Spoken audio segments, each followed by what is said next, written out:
pane spice iri mubama inonaka kumachips toda kutomboisembla.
Kutem zaida kudai.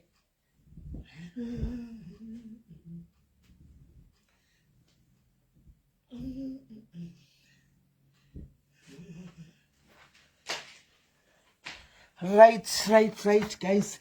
Toda kutongobva nditaura nyaya iyi vanhu musonga chindinesera live iyi musazobuya muchinzi kwai nyaya yemusikana yaofa because nda kutongoitaura pano yobva yapera anditika and then we move forward anditi ndokutsanangurai zvazvo zvamuri kuda kuziva kuti hanzi nhasi tirive pano nhasi tirive pano kusvika manheru ndizokuregedzai mangwana nhasi murive pano kusvika manheru asi ndikapedza iyi live ndombozorora ndombomawo medication avasikatika odla vata tomuka 10 nandibudi panze kanenge yemanhikikira saka akuvara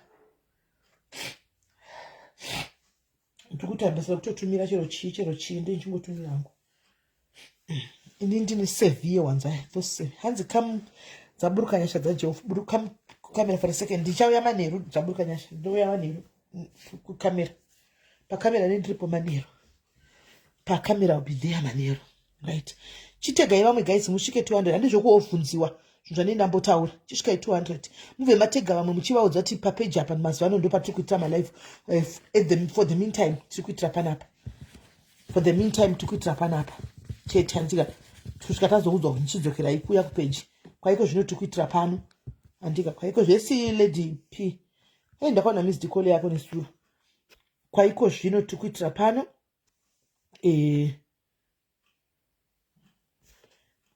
kusvikira tazondichidzokerai so moudza vamwe because vanhu vatambura ndatonesa nekudayira foni ndine munhu anodaira foni yangu achichodayira ndanetsa nekudayira mafoni peji raindepinda blokwa peji raindepinda blokwa hakuna munhu akablokwa hauna kublokwa hanzi nasim tirite semasinus the weather yesterday I think akwari nani that simchik ini ndinotori naye ari severe zvokuti ndikakutadza medication iri pano unodambuka nekuseka ndinoita ndikatanga kukwenya maziso andiita black maziso mese black nokukwenya rega ndikutaridzeone let me show you the medication nyatsokuona ndikunyatsokuutaridza unyatsoona medication dziri pano kuti angu ari severe zvakaita sei ndikukupawo dziri padhuze unyatsokungoona kuti ndiri kunokaura zvakaita sei kutaridza medication unyatsoona kuti ndapinda bhisi zvakaita sei right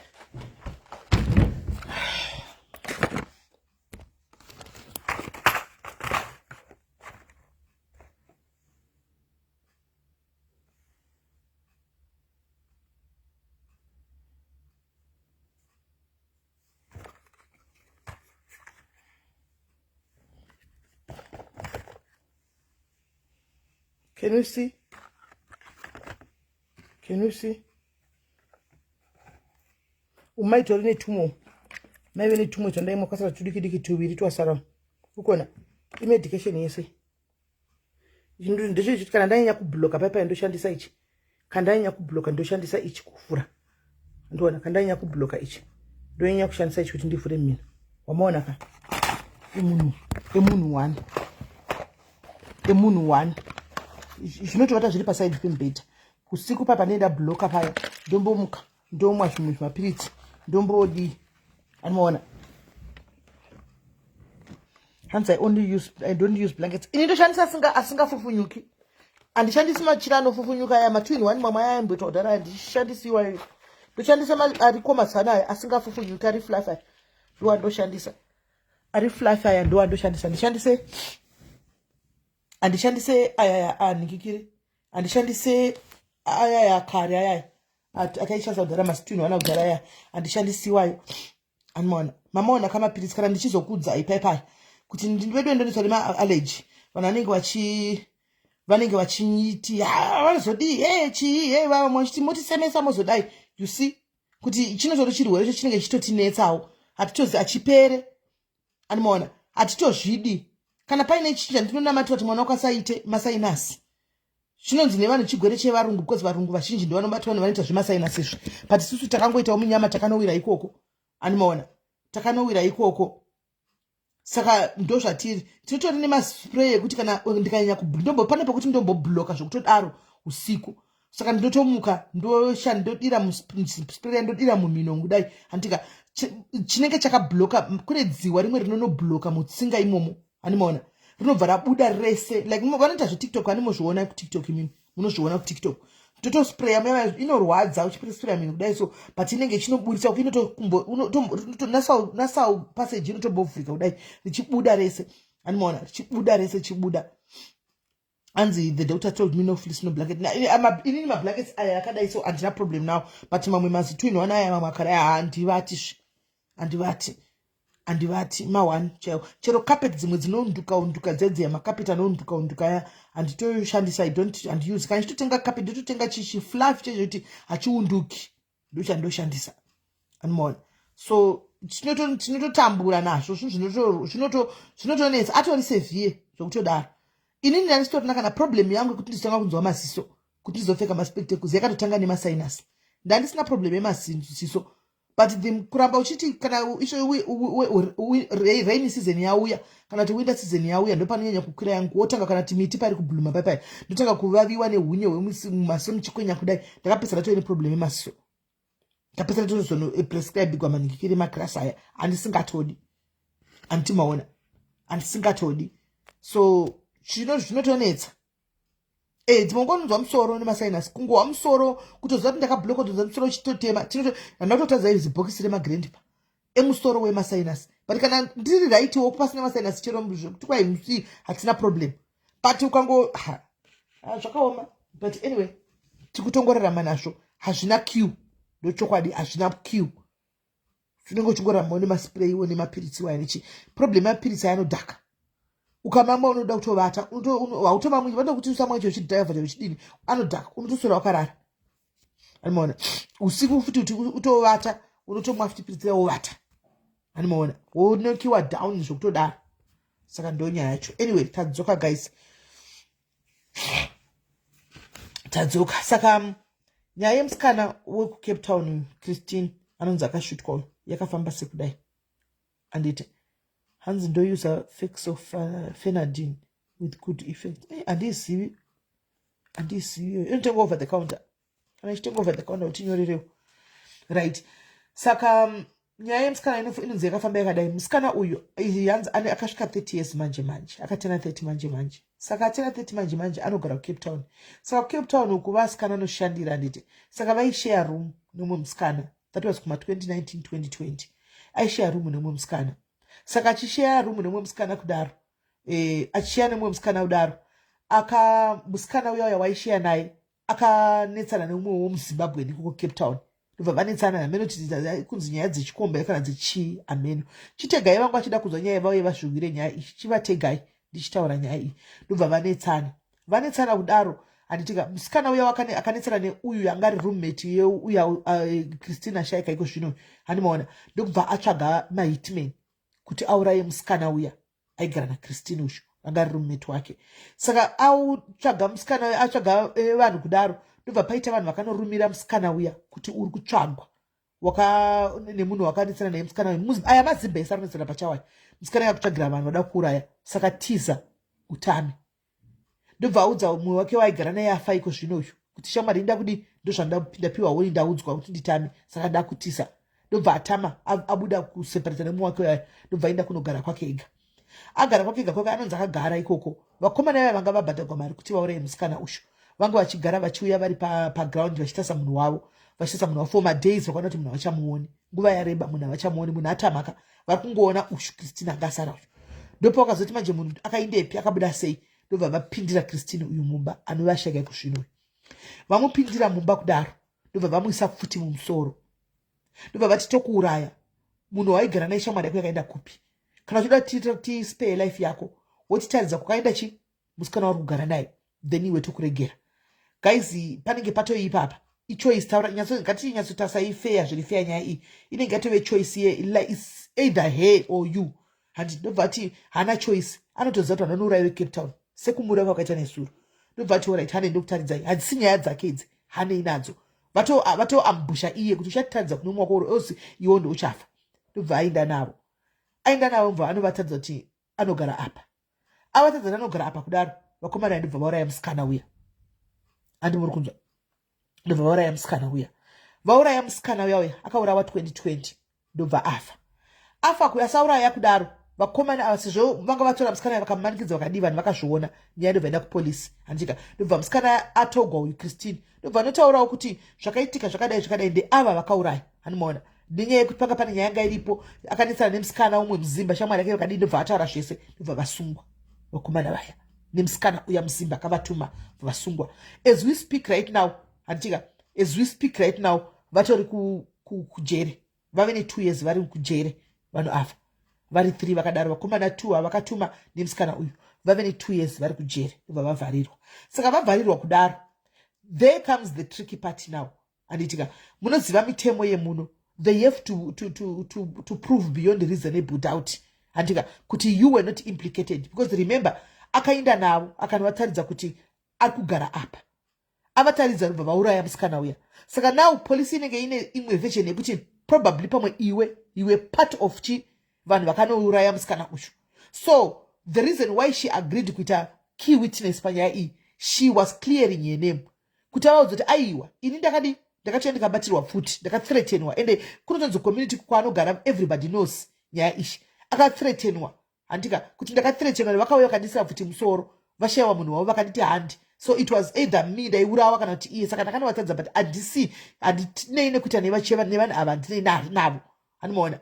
Saka that's why she agreed because dei anga asina kudaro pamwe naiye dei akatovharigwa achinzi wakaenda nevanhu vakanouraya munhu saka you were part of the gang handi muri kuona.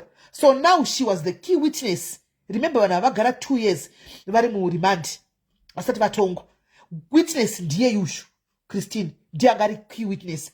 Ndofunga nyaya yanga kuenda kumatrials now vari mujere ava kutaura kwazviri kuita ivo vakasungwa ava mazimbabwe stream musikana uyu yanga ari bhuru wake nevakomana 2 ndo vakaorder hit yake yakaitika kusura suri nokuti ndiye witness otherwise anga achitonotaura kazvakaitika vaitonyura imedhakai. Saka now I think variko vakabva valayaza kuti vaeliminate witness main witness character witness yachona anove ndiye uyu musikana aitobva kukoti nezuro kutomura mukona ndari padhuze nekoti vakati ndofunga munhu uya mukaona video handi mukona takabuda akabva the other side of the road handimaona atovaona tavatobva vakoti vakufamba chiuyawo akabva the other side of the road akacrossa akavatera ende mukadzi inini hameno vamwe inini ndichiscrutiniza video yaka munhu kadzi ndobva atomutevera kumashure kudai akamushuta at a close range.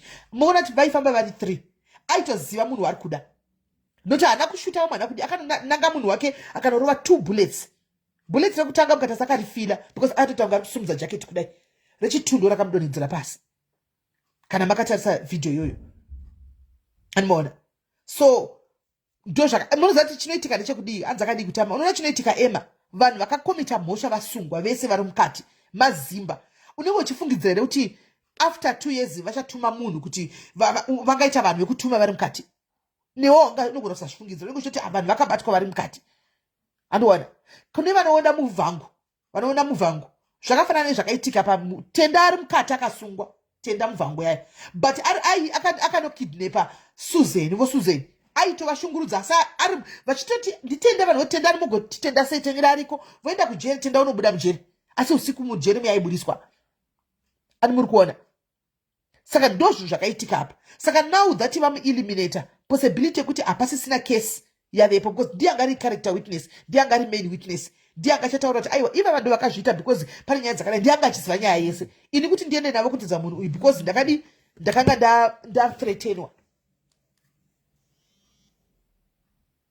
angambomira totofonera ndichakufonera bheki mbomira ndokufonera bheki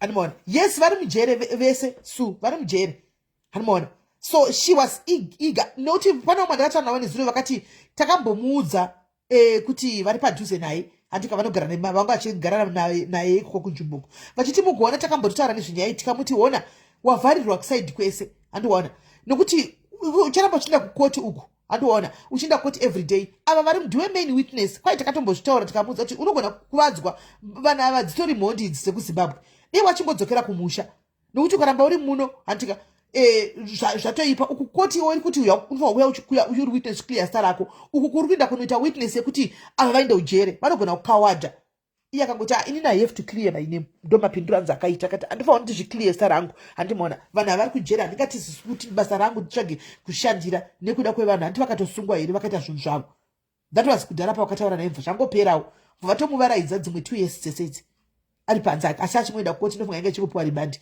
so from what they are saying kuti yanga yava kuda kuchishinda kutrial animaona yanga idoti vachinda kutrial saka vakabva vachimueliminata manje meaning to say kuti vanhu ivava vari kujere ava kana majesty achitona handizivi kuti anenge akuitwista sei majesty akagona kunyatsoona kuti imotive because pane motive apa vanhu vaivomba vari 3 bullet akanorova munhu 1 ka2 kwete ka1 ranga risiri bullet yekuti it was a stray bullet riya akatobva footage iripo akatocrossa kubva uko kudai kunyatsovaona kakavamirira ari kunside kwemhiri uko akatovatarisa kudai akatovarega vachidarika kudai moza ndakaronda nezvino pandakisa vhidhiyo yakandirwadza guys ndikati munoziva kuti upenyu hwedu idova pandakatarisa vhidhiyo achita she was very active achitofamba very active mukatarisa pavhidhiyo ya achitofamba achitaura nyaya nevamwe vake vaitobva vari 3 uko handitika ndakavatarisa kudai so handimona takafira pamberi pekamotikari pamota kanga kakapaka ndakati tikatsaka nai mwari apanga ari very energetic apa achitofamba achitoronga kuti kasvakumba dodai handi nguva ndi munhu anodza nenguva saka apanga asagoni maminutes nemaseconds nguva yake anga itokwana ipapa anga munhu ane nguva nesplace handi zvangomira kuti asvike pamuri kuda kuti afire pachona pamberi pemota iyi obva ashutwa ipapo obva afira ipapo just like that handimaona just like that ndakazvibvunza ndikati asi mwari unotofamba uchiti upenyu hwangu wakadai uri mugunduru uri wakasimba usingazivi kuti rufu rwako rwakatokumira wasara ne5 minutes usingazivi kuti wasara ne3 seconds unopinda moto usingazivi kuti moto yauri kupinda iyoyo ndio iri kukuendesa parufu rwako wasarigwa ne5 minutes wosvika wofira ipapo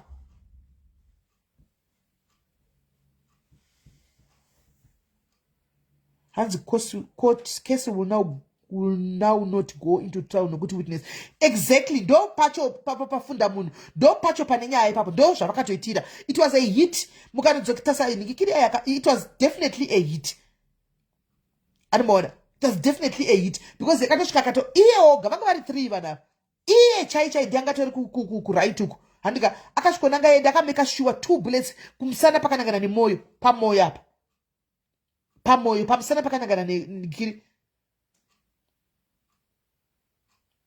and so they get to further their case zvikatodaro zvinenge zvaanani because kwavari vanenge vachiudzana anti vanenge vachiudzana mujere amajail beds kaya 2 years varimo vanenge vachiudzana kuti witness ikashayikwa pana nyaya animaona so order it ende munhu akatumwa uyaya guys nyasitasa mukadzi akashuta uya mukadzi mutarise even magesture achitendera achitekwa kudai so the way akarana nayo the way mukadzi that's not a man mukadzi unless kana iri gay but mukadzi munhu akashuta uya mukadzi animaona so that's what I was told kuti zvakaitika. Muka muzimba obvious mamoyo. Mazimba ya isindikete mazimba ya hapana kuti munhu muno. Muzimba uya nyazotarisa video ya muzimba uya. Vanhu riba vanhu vakavharirwa vakava. Vanenge vachita nemazimba vanenge ari kunze. Anoona muzimba uya live and direct muzimba uya. Ndisingazivi kuti right now kwavari kujereko kwavari kunzwa sei. Vachiona video yaiya. Vachiza kuti takasvika neye akashuta wachona.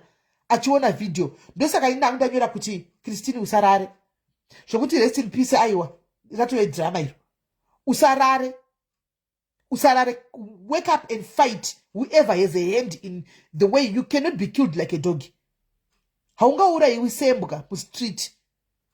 Kuuraiwa sembwa just because auna you did nothing wrong.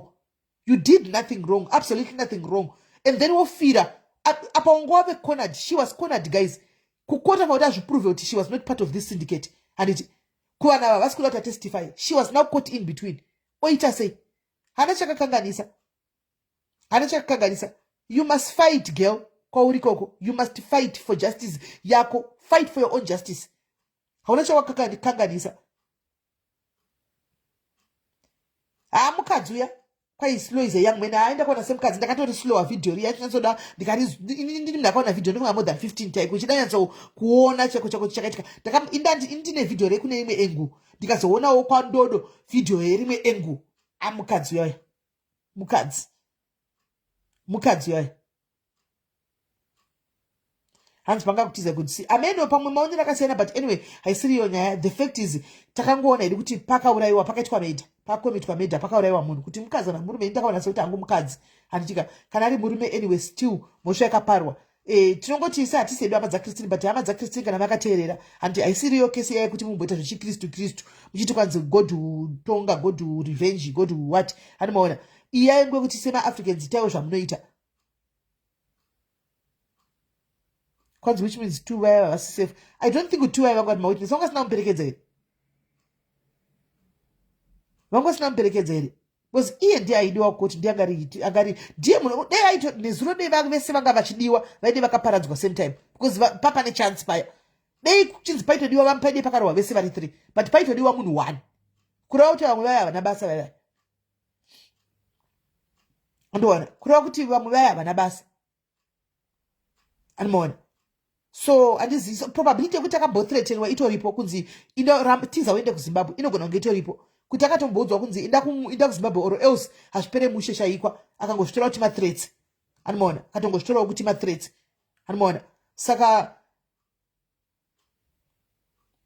let's not take my threats, guys. Anopiwa kana kwamuno famba hama itai action. Mwana waye akangofi just like that. She was just a young woman 29 30 years trying to make a living. Muno essay munochikisa imomo trying to make a living, trying to hustle for her kids. Ongotogwa life just like that. Eko katikwa short neuchidza akarwara mchiti takaona hama yedu ichirwara. Anoona so hamuna kuona hama yenyu ichirwara zvakangonaka mongonzwa just like that kuti munhu ashutwa afa. Amen. But do something. She has to come back and fight. Tine maZimbabweans pachedu aya mazimba versus mazimba ndeyagara maSouth Africans ndototi aya maSouth Africans ana ngozi havana havo ngozi ndochokwadi maSouth Africans, but mazimba ngozi tinoiziva iriko mazimba ngozi kumazimba. Saka mazimba kai taimototsvaga zvekudzvara muti mudzvare muti paguva rake mashizha adone kudonha kuita mashizha ndokupera kwavanenge vachiita kufema families avo 1 muite izvozvo. Kana yatawa yakaitiwa uya unoziva taenda kuMidhubhe kuMpumalanga uya yakora uya yekubatiswa mukadzi watakabatisa banga uya ukubatiswa banga nemhiripiri uya hamuna chikora wakafa achitsva zvinogwadza kuchifira mumoto achitsva. Anomaona itaiwo izvozvo nokuti vanhu kuti justice iprevail. This is not correct, guys. People cannot just go around people killing people just like that as if ndo vakapiwa simba rekureya vamwe vanhu. Andimoona kuinda kujera kutobetseri sibongile pakadai vanhu vangoti vanhu ava vafe. Ini ukatondiuraya ndotodzoka ndinotongodzoka chaiko handine pasina kuti kwai hama dzazodika kuti kudii. Ini ndotongofa neshungu dzangu ndinotokukuyai muri yose ndinokukuyai 1 by 1 ndotanga iwo ndounopedzisira wakazviita unyatsosafa unyatsokuona vanhu vachipera 1 unyazoziva kuti ndiri muparanzvongo 1 vachikurubuka kudai zvazvokunzi kwai kunonzi mushongo wengozi kuripa inema ila handidi kuripwa. Kana ukatondiuraya ndiwo unopedzisira ndatanga ndakukuira vese wakatarisa vanhu ngavarege kunomaniza kuuraya vanhu kunge huku handiti tinoziva kuti kwedu kuzimbabwe zvino hatina kujaira chiudzwa kuti kwai munhu anongourayiwa just like that taiziva kuti vanhu vanourayana nezvejuju nechichi nechi but zvokuti futi direct live kuti unoteera munhu masikati broad daylight singuva dziya guys makatozva ma12 kana 1 chaiko hanimaona masikati machena kungotouraya munhu just like that just like that just like that pane zvakanzi Linda pane zvakaitika uri kuti kudii kweyo kwai vanhu vanoti futa ina ngozi zvinoiti kuvanhu vemunoka futa ina ngozi kwete kwatiri isu mazimba isu kwete isusu masadza Italy kuvanhu vemuno futa ina ngozi asi kumazimba kwaida kuona kuti kuuraya wauraya nefuti wauraya nechi mweya wako ndounoona remember kuti paunofa pepaya paunodona uchifa dadirai antika nyama ndo inenge yafa mweya unenge usina kufa so the spirit now the spirit just goes out of the body zvose zvakaitika pepaya spirit yake yaitoona the moment pakanotiza yaitoona kuti ndi uyo amhanya uyo ndinhinga aendapo that's the spirit antika paanotoya achitorwa and the spirit will be there ichitoona kuti body yangu is now carried yanda nemota it's just that the spirit cannot talk the spirit can wawa mweya but unenge utoripo unenge uchiteerana nebody yawo ndofunga unozoparadzana nebody yawo pakuvigwa or something I don't know but the spirit inenge ichitoona it sees everything saka whether banga whether wauraya munhu nechi spirit inoona animona because mwana yakafa zvinorwadza tinotaura chokwadi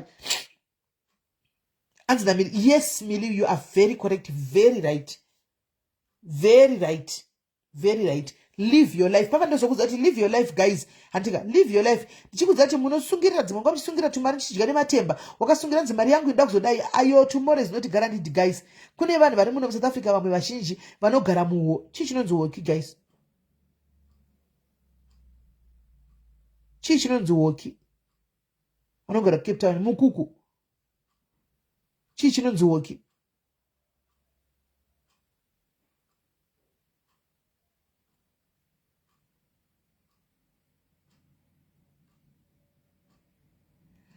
madzimai nduku ngozi ndo iriko how do you know kuti ngozi yacho yaita haisi kupedza vanhu how do you know because hazvizotaurika how do you know madzimai nduku how do you know hanzi mukuku alright kwanzi hoki mukuku anditi so kune vanhu vanenge vachigara kuhoki ikoko kumukuku andimazviona achiti inini life yake iri kunoku munhu yemubvunzei ane 16 years ari muSouth Africa 17 years anditika anenge ari kunoku kuSouth Africa kuZimbabwe anda kunoshanya ka 1 kana pa 2 years anosungirira machitira kuti ndikudya nematemba mari inoda kuzoshasa kuZimbabwe ndoda kuzodai kuZimbabwe asi haasi kuenda kuZimbabwe ndakambokudza nyaya yemukomana yakafa yayo mukomana yakafa aigara achivata pasi kuPretoria uko achita zvokuvaka zveconstruction izvi achivata pasi achidi anga ane 5 years asina kuenda kumba musi wakafa vakawana chinjumba chemari mai mwana chibhegi chemari chaingounganidza mari muchibhegi imomo ndobva atsikwa nemotikari akafa mufunge akafa atsikwa nemakangotsikwa nemotikari akarwa nemotikari ibva kubasa akabva atofapo hama dzakuenda noklina mamba yane kudai bhegi chibhegi chakazara mari guys mari yaitozaiswa kuma 300 something thousand chiri muchibhegi chefulawa achimbochengetake yakazoshenza ndo mari yakatozotakura bhodhi yake kuenda kumba ndo mari pakatozotiwa funeral kuti mariro pakazotiwa funeral vanhu vakutotenga zvinonaka vanhu vachidya nemari yacho chinzi mari iripo ngaishandiswe animaona saka papa nechizokudzai papa memuchitiwa mukuda topinga todi ndechitaura kuti live your life to the fullest usazvinyime chaunoda kudya uchitanzi kwa ndakamirira ndigozodai adiwana ndakamirira ndigozodai upenyu hwako idova upenyu life is not guaranteed tomorrow is not guaranteed kuti tinomuka tiripo kana tomuka tisipo you feel like anzi kune vakauraya kumanda aiwa izvo so ukazvifunga kuti right now misha yese toda kutaura chokwadi guys 3510 panapa anditi mese apapa mese tese apa tese apa kune musha unonzi wana ngozi ngataurei chokwadi hatisi kuda kubhabhadzirana pane musha anoti isi kushakuda kusati kwambodzi kune ngozi here misha yese mingozi samwe mukaenda kumaprofita anengangai kotobuda kuti kune ngozi mukadzibvunza ngozi dzikaidzi dzakaparwa kuma 1950 chakadaro hatitovazivi vanhu vakapara mhosva idzi asi zvinonzi zvinotoedza rudzi ende zvichwadi kune dzimwe family dzinoto kungoti ngozi yacho nandofunga dzimwe dzinenge dzakangolenga-lengawo hatimaona kune family dzimwe dzinotozopera kupera tasanyaya yekwati tetilda yekwaRebeka uya Rebeka uya yakanomuka munhu haisi hama yepo but munhu yaidzi akafa rini aidzi akaurayiwa rini zvazouya nhasi zvazouya nhasi zvazotanga kuuya nhasi kumuka kumunhu asingazivi kuti ndakaurayiwa pamushapa. Vanhu ava havatombozivi even history, havatomboizivi ngozi dziriko. Tichambouya nelive yengozi idzi tomboti vanoda kubuda pachacho kudzidzisai vachikudzai zvengozi dzemumisha mavo kuti kwedu kwakapera vanhu sei muzive kuti ngozi dziriko.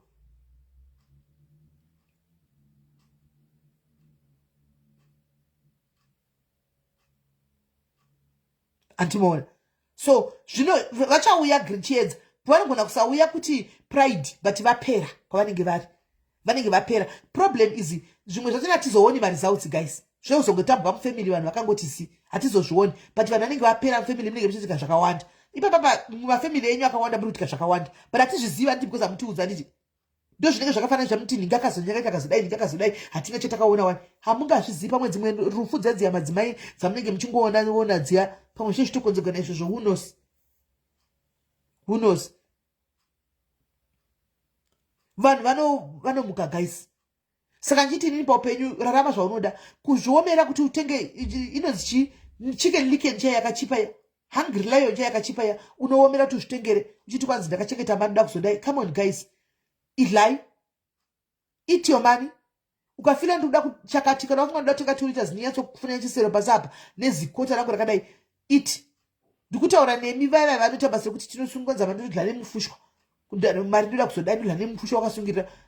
Kubvisa 20 rand yekutenga nyama yekuti udlale imbo kugwadzi. Unongosara nemwe mari iripo. Animaona. Kwanzi ngozi iriko but wamanoziva kuidzika bisa. Dzosaka mchenda dzimwe ngozi dzine ukasha, dzimwe dzinoya dzakadzikama. Animaona. Dzimwe dzinoya dzakadzikama, dzimwe dzinoya neukasha. Chakaipira ngozi manje haisi nyaya yekuti kune munhu akaurayiwa kunze chete. Animaona. Ngozi can be yemba menyu chechai. Yemumba menyu chechai kuti kwakaurayiwa makambuya venyu vakafa nechigumbu vakudzoka sengozi. Vakutotanga kutouraya vasukuru vavo. Ndo pazvozongoti confuse zvinhu izvi. Zvisi kuti takuzoti tikazotaura kuti madhimoni mweya yetsvina moti zvekwai tikutuka vadzimu. Because how can mbuya vangu vakaita nazvo zvavakaita nemuzukuru wavo uko vakakanganisirana vakafa vari chigumbu chavo chakudzoka kwandiri ndokwana pai. Ndokwana pai. Ndopa zvozoti confuse chivanhu. Chochite chichidawo but chimuzmunguva choti confuse chivanhu ichi. Choti confuse chivanhu ichi. Uno wachizi ngozi yambuya venyu. Mbuya vangu chaizvo ndiri muzukuru wenyu saka mukundimukira ndidii. Ndozviziva zvamakaitana ndaivepo ine. Indeka mapesana nemunhu wamakaitana naizvo zvenyu. Zvoda kunobatana nevana vasina mhosva. Ndo patinokukonana nechiona ipapa. Papo ndo pandinokukonana nazvo ipapa.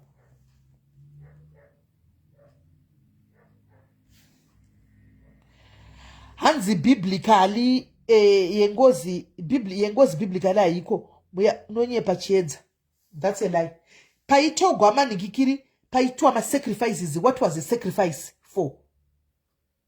What was the sacrifice for chiedza? If you read the Bible, pane paitogwa mbudzi dzichinoitwa ma-sacrifices, makwai achinoitwa ma-sacrifices. What were they? What is a sacrifice? What is a sacrifice? What is a sacrifice? It's just that kuti zvaitaugwa nechirungu. Andoona zvonzi sacrifice isusu tikuti ngozi. Andoona but it's the same thing, it's the same shit. As to me before aromba wakandisivi. Andoona sacrifice chibayiro anditi chibayiro chaibaigwa chi. Mweya dzengozi dzaiveko ngoti nyaya yeBhayibheri ka tikada kuti tifambe futi nayo chaika inonetsa kuti titange kutaura nezvayo. Animaona nokuti inoreza ma-emotions akawanda asi dei vanhu aigona kunyatsotaura nyaya idzika pasina ma-emotions ka taionesana zvino vanhu munosimudza ma-emotions. Animaona motanga kutolebhulana masatanist machichi handimazvona. Ngozi yaito muBhayibheri momwe yaitovemo but because remember this Bible was brought in by varungu. Handiona ndo vakauya neBhayibheri iri vakati vakanyora vakatipa isu kuti titange kufambawo naro Bhayibheri iri because vaiti riri kutaura rudo, love. So everybody was choosing rudo. Why did the whites brought this Bible? Because kudhara antika kuurayana chako kwaitove madzimambo akare. Let me teach you. Madzimambo akare aiti kana akafa munhu aitwa pilo yamambo kwaiurawa munhu. Kwaitove nemunhu atozikanwa kuti mambo akafa nhasi wewe mhuri yekwanhingi panofanira kutogwa munhu 1 ourayiwa. Aitourayiwa kuurayiwa chako chaiko kunzi sacrifice oitwa pilo bokisi ramambo rinogadzikwa pamusoro pebhodhi yemunhu uyayo kuitwa pilo yaking. Anoona, ende ukadzokera kuhistory yakare kare, these things were there. Sterek ukapinda kune vanoita chishona chacho kuZimbabwe nanhasi, chishona chacho chaicho zvimwe vachiri kuzvipractice izvi. Anoona, it's just that tave modern takumanzana nechaimiko zvino zvakawanda nenyaya yekuti akurarama munguva dzasiyana.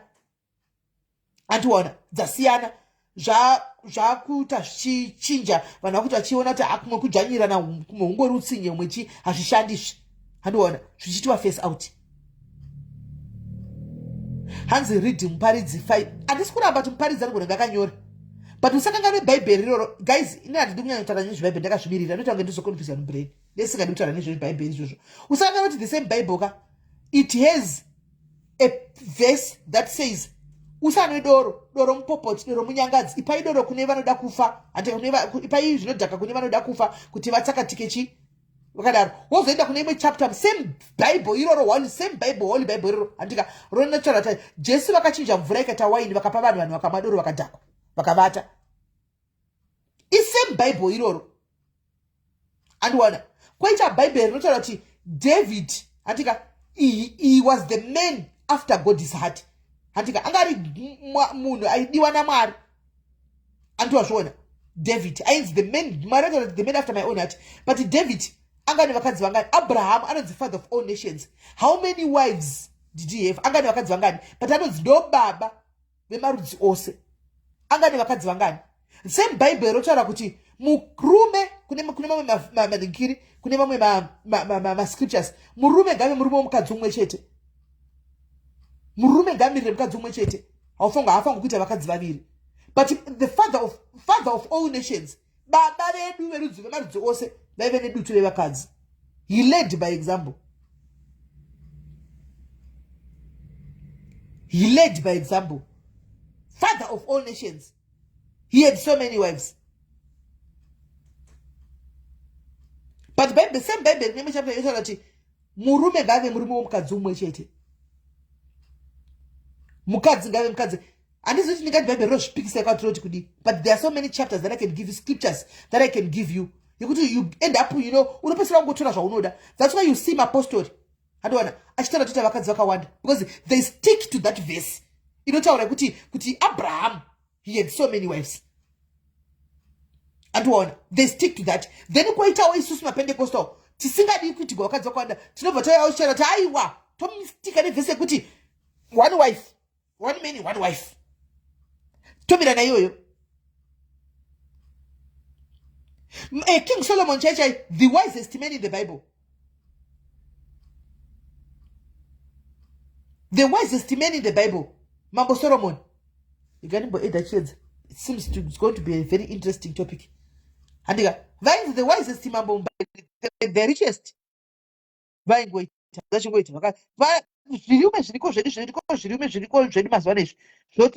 trying to aid you to kuramba. Animona. But the truth is, where did it originate? Where did it originate? Mubaibel, maybe ma hure bishu, ma chao, makunakuna, angari mom Bible. Mahure, angari my operator, mwaza kutale jizo. Because just not maura, I think Bible, I got to get such talk as I just Abraham was father of nation. Solomon was the richest and he was the wisest. Was the wisest. King Solomon had 700 wives and how many concubines? And how many concubines? Ndukuda uyu wanduku eda ati 8 minutes kusana ngurene zveBhayibheri. Saka ndichona vanhu vachi hanzi chero nganga. Oh, nganga dzaivepo ko pavakatora mwana waya nganga dzaivemo muBhayibheri 1.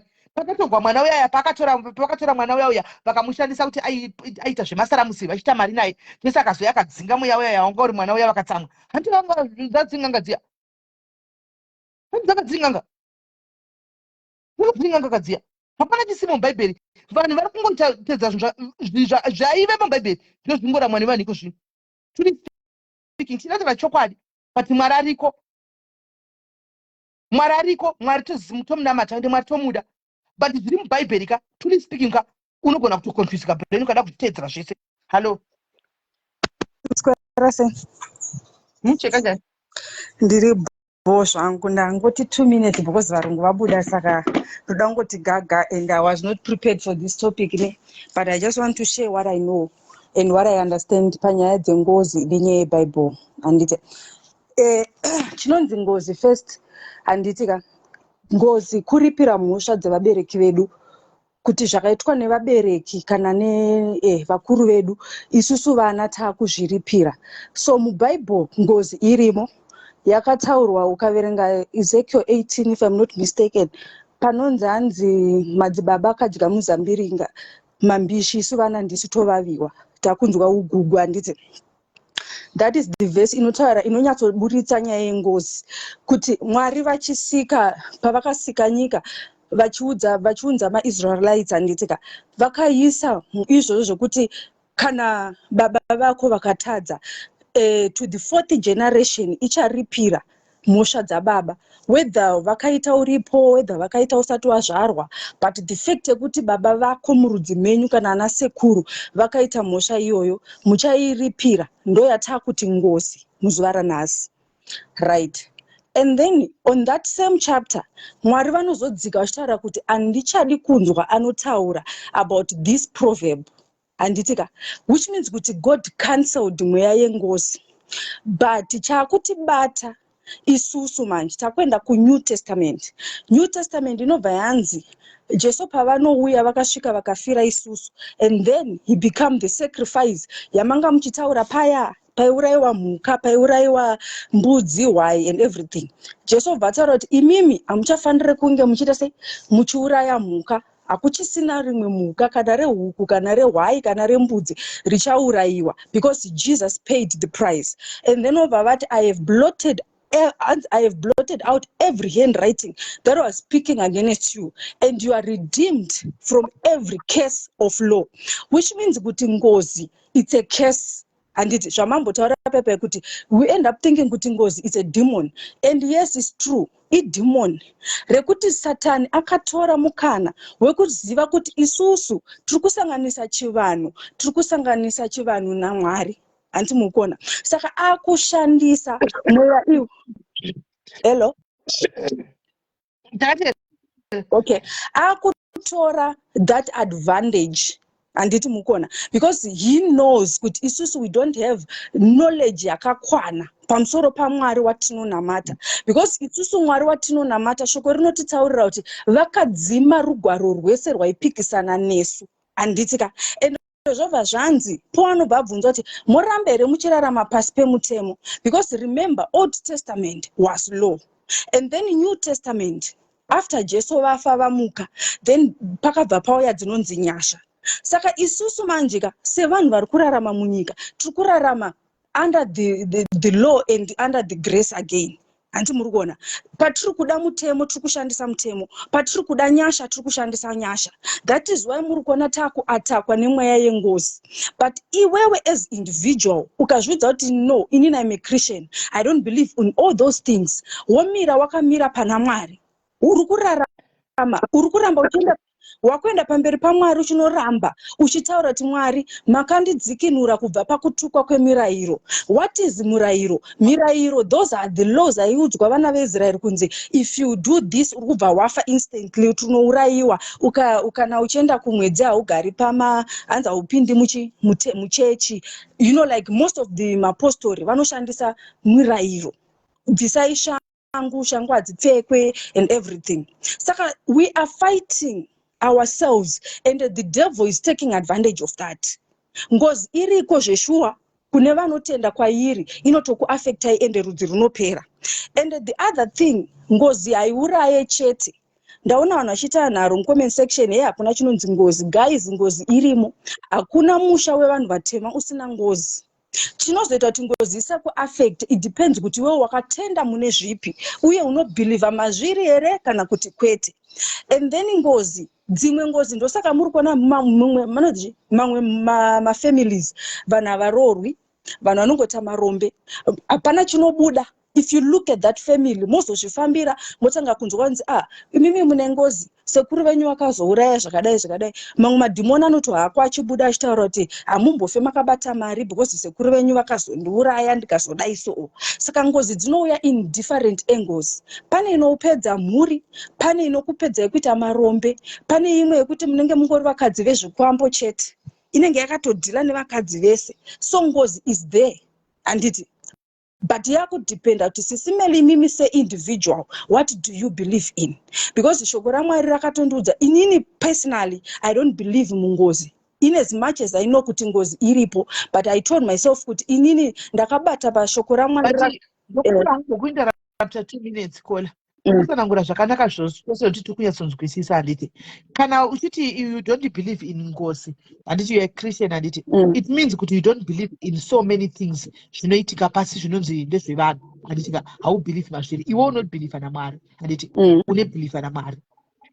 Mwari panguva yaMwari muBhaibheri munonzi Mwari vakatipa simba rekusika pamusoro penyoka nezvinyavada zvisingatiruni. Yes. Right? Right. Right. Right. Kuti havasi kureva nyoka yakareba iyi inofamba nokuti ukaitsika musoro mukazvidzira munorumwa. Anomaona vari kureva kuti takapiwa simba rekusika pamusoro pemaproblems atinawo handika tichikunda. In other words tiri vakundi handiti. Ndozvamunobhilivha kwazviri handika. Ndozvatinobhilivha kwazviri kwazviri. But you look at you and me today, we believe in that handiti. You have been praying for a job for makore akanaka mari ndibvisewo paportion yandiri ndiye portion iri nani ungoripona nhasi bado kunabata. Saka is God not hearing your prayers? Because you said it depends nechaunobhilivha iwewe, right? Haubhilivhi chivanhu handi uchibhilivhi chivanhu chinobhilivha Mwari handi. Ari kwanotobhilivha chivanhu anoti right now akaenda kunoita zvefodya yake pasi zuva iroro anoswera atodedzwa zvinoswa zvitomunakira. Atoona iwewe tazwa nekutsanya, tazwa nekunamata, tazwa nokumburuka pasi tichidamadziwa tichemera Mwari. Ndakachena pamberi paMwari handitika, but ndakasungwa ndakamira panzvimbo 1. Toti kudii apa? What do we have to say? Because what iwewe zvodhipenda nechinhu chatinobvuma ende wabvumirana neni kuti takapiwa simba. Why is it most of the Christians vakapiwa simba ava handika? Zvinhu zvinenge zvakangobenda. Wani murume wacho haiti wataura kuti varume kudi haatoiti kana murume wachona, haatoiti kana mwana, haatoiti kana mari, anenge achingoromba achingofamba. Handiona how come? Nokuti Mwari ava vakauya vakakansela mitemo handika. Tave kurarama iko zvino munyasha nese dziri kuenda pane vamwe dzisiya pane vamwe seiko chinzwa. Right. Isusu nekuti muri maKristu handiti, tiri maKristu handitika, takadrowa inonzi battle line naSatan handiti. A good example inozikanwa nevanhu vese muBhaibheri, ngatitaure nyaya yaJob. SIS MELLY, Satani ari kuda vanhu vake vekutoenda kunotsva navo handiti. So the devil knows kutsva like in hell. How do we know that hell is there? As long as how do we know? Do we have any existent evidence to say the Gehenna ririko sure kune vanhu vakutotsva right now? Because vamwe vanoti kufa kwako ndokuguma kwenyika. So how do we know kuti Gehenna ririko? Gehenna tinoziva kuti ririko through the word of God. Ukaverenga kuna Revelations inokutaurirai, describe about hell. Okay. Yes, we know that hell is there through the word of God and through the faith that you have in Jesus Christ. In as much apana kambona Jesu pa generation yedu, but we know kuti Jesu variko. Yes, so that is the same faith we have. The reason, right? Yes, hold on there, Kola.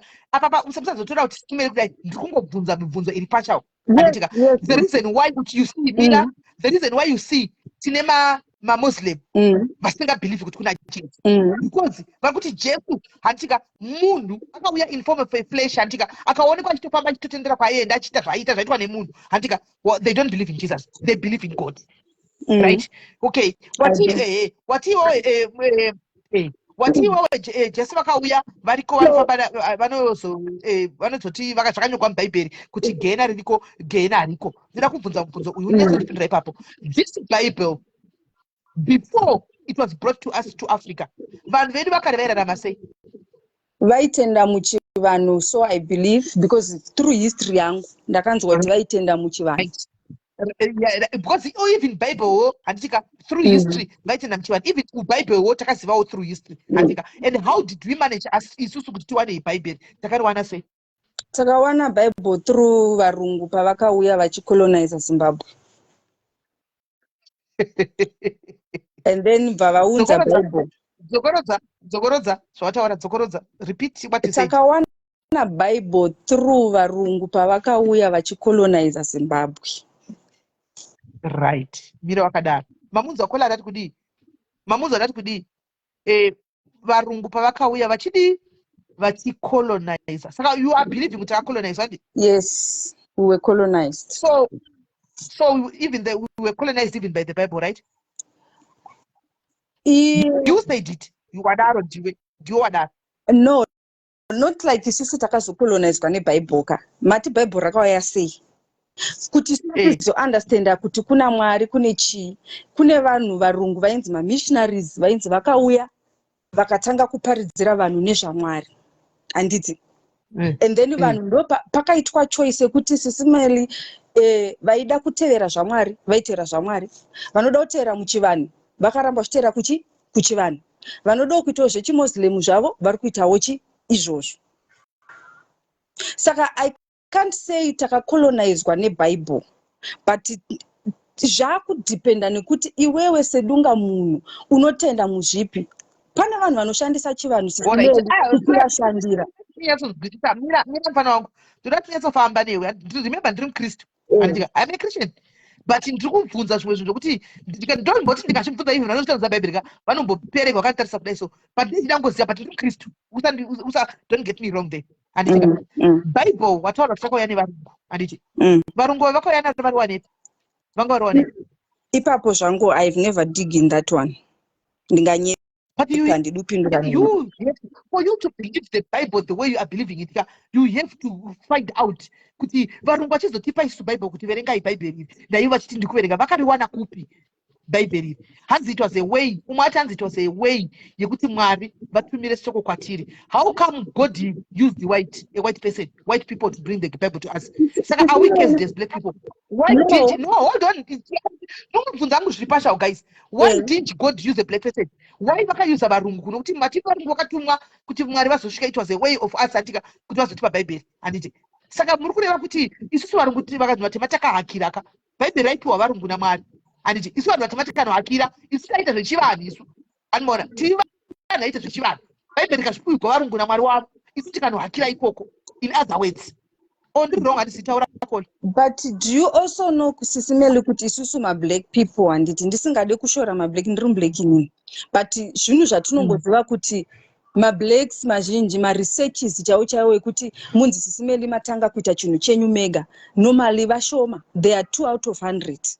Vazhinji vachona there's someone who needs to bring it, especially varungu Indians China handiti munozviziva. Like Bible rakabva from where? Rainyorwa kuIsrael uko ndokwaitwa nyaya dzaJesu, ndokwanga kuine all the information papers esainyorwa whatever zvainyorwa nana Paul nana Moses nana Moses nana Paul, everyone that wrote the Bible. Who was Moses? Who was Paul? Paul anganga apostle, the apostle of God. Don't we have apostles today? We do. Why are they not writing another Bible? Because if God used to speak to my apostle, but in the Bible, surely he could use our black apostles today to send the message to us. But why did he choose to send Moses Bible? Because SIS MELLY munoona kuti izvezvi handiti ngatitaurira nechokwadi. Ana apostles tinavo, mapastors tinavo, maprophets tinavo. I'm trying to hold on. Try guys, send my request on guys, don't get me wrong, it's just a topic to discuss because we are trying maybe to come to reach an answer, because please speaking my answers are patina to say but my answers right, and I'm trying to add saka nyaya yekuti Bible rakazotorwa nani rikaunzwa nani inini hangu kutaura chokwadi I don't know, but inini chinhu chandakangobata chandogona ngobeterwa hangu even some of the Christians anditiko ndechekuti ngatishandisei mweya mutsvene watakapiwa handiti because Jesu chaiye vake vanotaura kuti ndichakusiyirai mweya mutsvene achakudzidzisai. For us kuti understand the Bible tinotoda rubatsiro rwamweya mutsvene. Now, meaning to say, listen, meaning to say, meaning to say, we need to have the spirit of discernment. Exactly. Right? Exactly. Right. So that's, listen, listen, that's why you see people in the same Bible now, because whatever is the Old Testament, the New Testament, but it's still the same Bible, right? And the Bible, the New Testament, Old Testament. That's why there's still people who are still sticking to Old Testament, because it's one book. But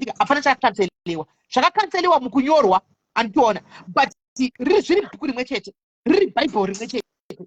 Saka are we wrong to say kuti vanomira nevava kuti instead wakadzakawanda because Bible imoti zvakanseliwa but Bible it's still existing riripo andika ende tiri kuverenga semubhuku tozongonzi musaenda kuold hande. Do you know kuti right now even maPentecostal tinomboverenga mamwe machapters kuOld Testament amuri kutaura iroro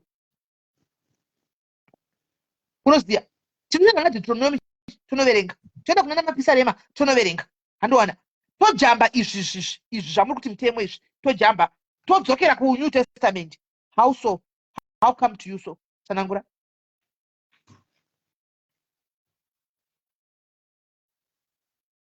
I don't know. No network. Right? Call hello. Call hello. Lynn. Hello? Yes, she say. Right. Right here. Right. It's a contribution. They go fast it on.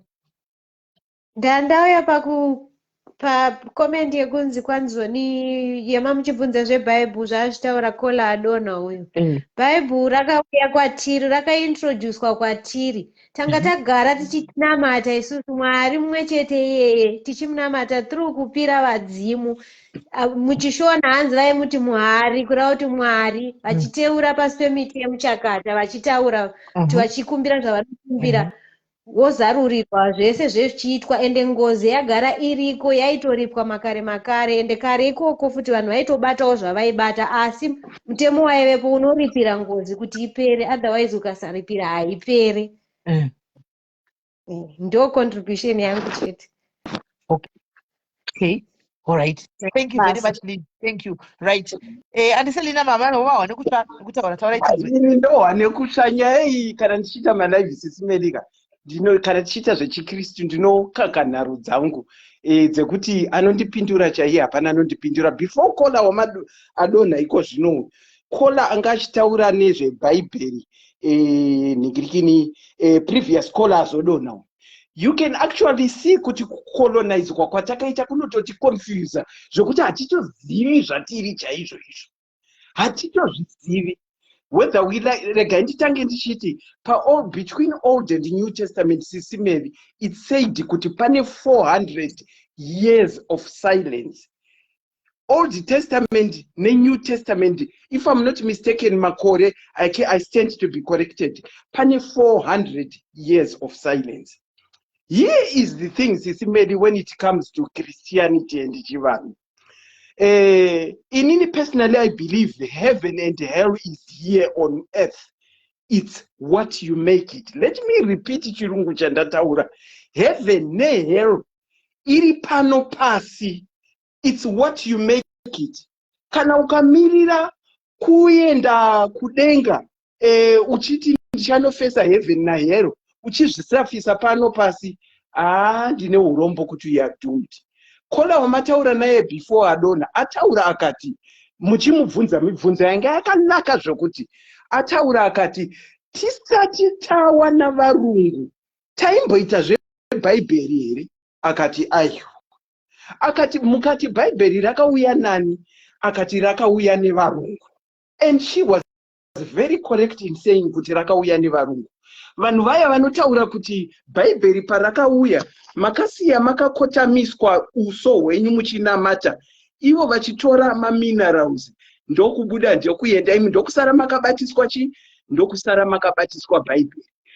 Mukore uno watiri kurarama, mukore uno watiri kurarama sisi medu, vanhu vari kuenda kuma miracle churches avo kumachechi uko, vari kusara vakabatiswa bhaibheri.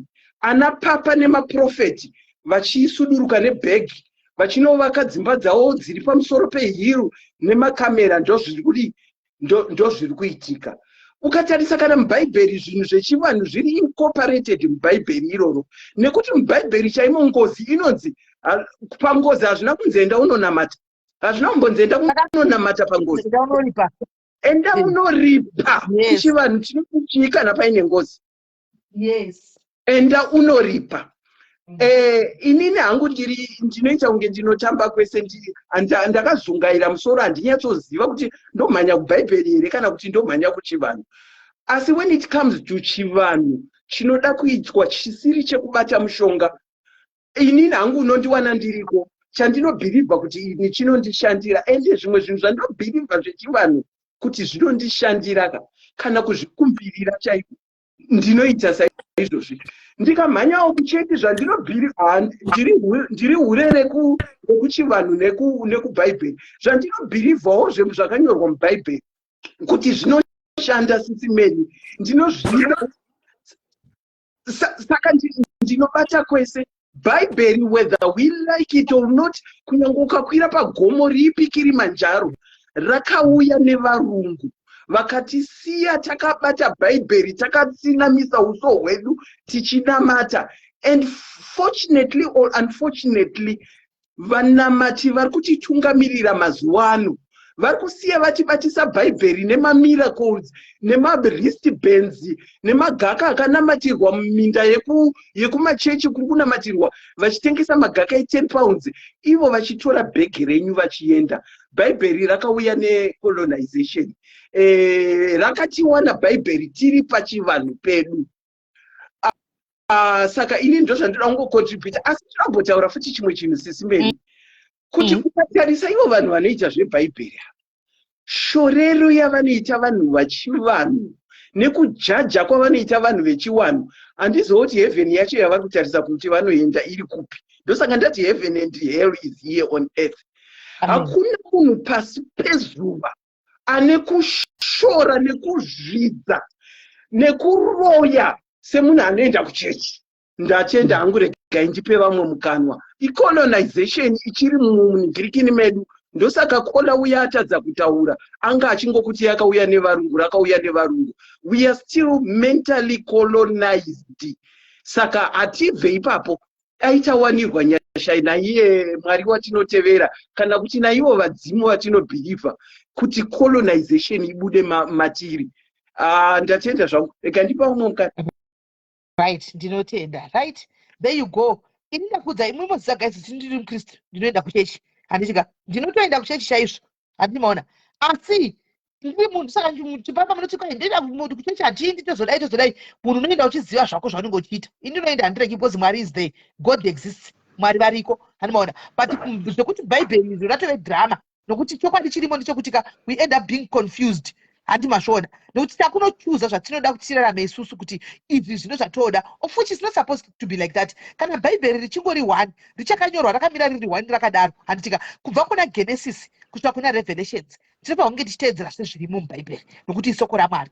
Handimaona, tinopa kunge tichiteedzera sezvirimo mubhaibheri. Ndosaka muchiona kuti zvinhu zvakadii zvakamira zvakadai, handiti because before varungu vauya nebhaibheri rachona, zvandabvunza late people aya, varungu vasati vauya nebhaibheri panapa, vabereki vedu vadzapeguru edu handika vairarama toita vaitoenda vaiita chivanhu vachiita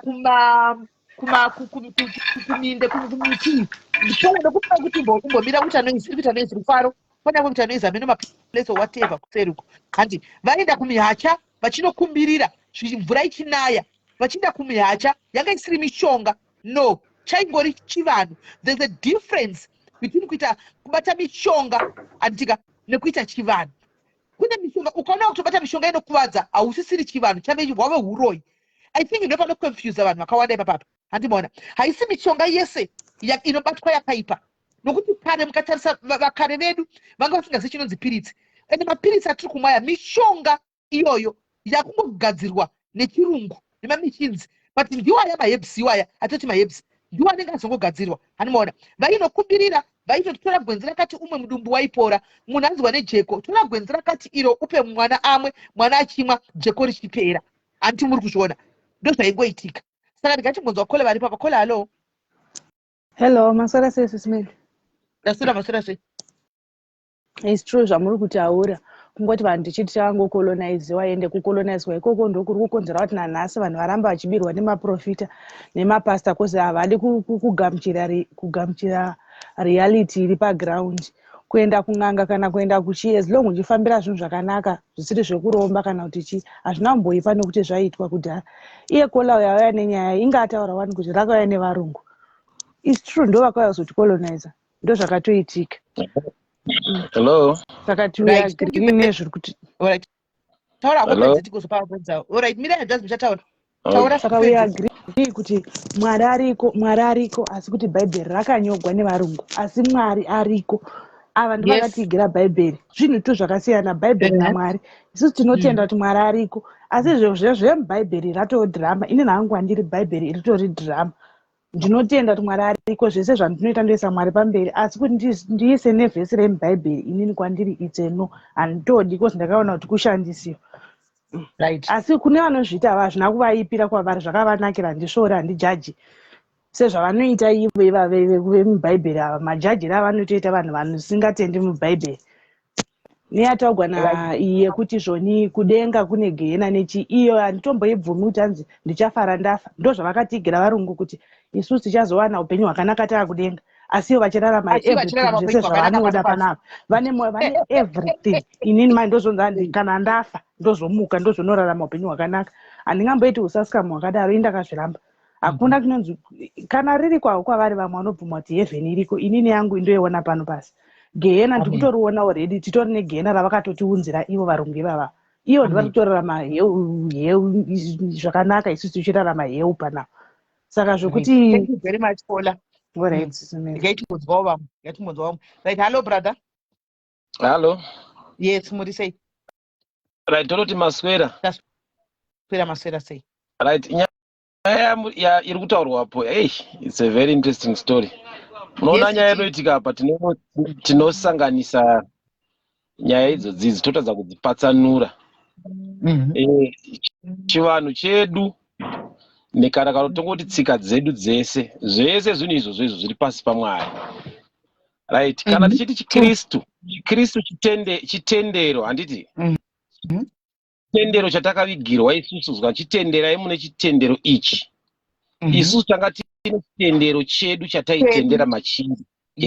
Chitendero chedu chataiita isusu ndo chiya chekupfugama kana pachikuva kana kupfugama pasi pemuhacha kana zvese zvataita taingopfugama tichidetembera tobva tazopedzera vati kuna musika vanhu kureva kuti atingori pasi paMwari ipapo.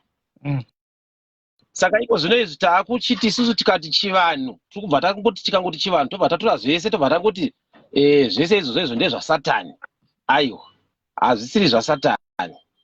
Kana iri ngozi inoda kutoripwa.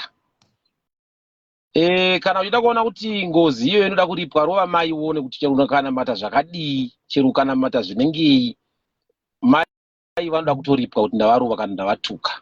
Kana uchida kuona kuti zvinhu izvozvo zviri fani tine takuenda patsika dzedu dziya dzamanje dzanambotaura kuti chitendero chedu chaimboti kudini. Taiti nini ndikaroora ndaibva ndanzi unofanira kubvisa mombe yeumai. Kana uchida kuona kuti hauna kungwara regedza kubvisa mombe yeumai. Regedza uone unamata uona kuti zvinofamba here. Yes, good Ndokuti ndo chitendero. Halo. Good example. So zvese zvatingada kutaura tichiendesa kwana papa todzitenga ichi bhadhara ichi mugore unobva waroorwa hauroorwi kana baba wako iwe wasina kubvisa mombe yeumai kwawakaroora. aurorwi iwewe. Ndo zvinhu zvatinofanira kunge tichitonamatira kuti baba rorai, bvisai mombe umai, so that vana vanguwo futi inini vanoroorwawo. Ndokuti tsika dzedu idzodzo. Kana muchida kuona kuti tsika dzedu dzinoenderana nenyika nenyika, mukangobuda muZimbabwe zvatotora zvokuti zvobvisa mombe yeumai nechini zvatosiyana. Ukatoenda kunana Malawi kwanotoone zvimwewo zvavo zvavanotendera mazviri ende zvichiita saizvozvo.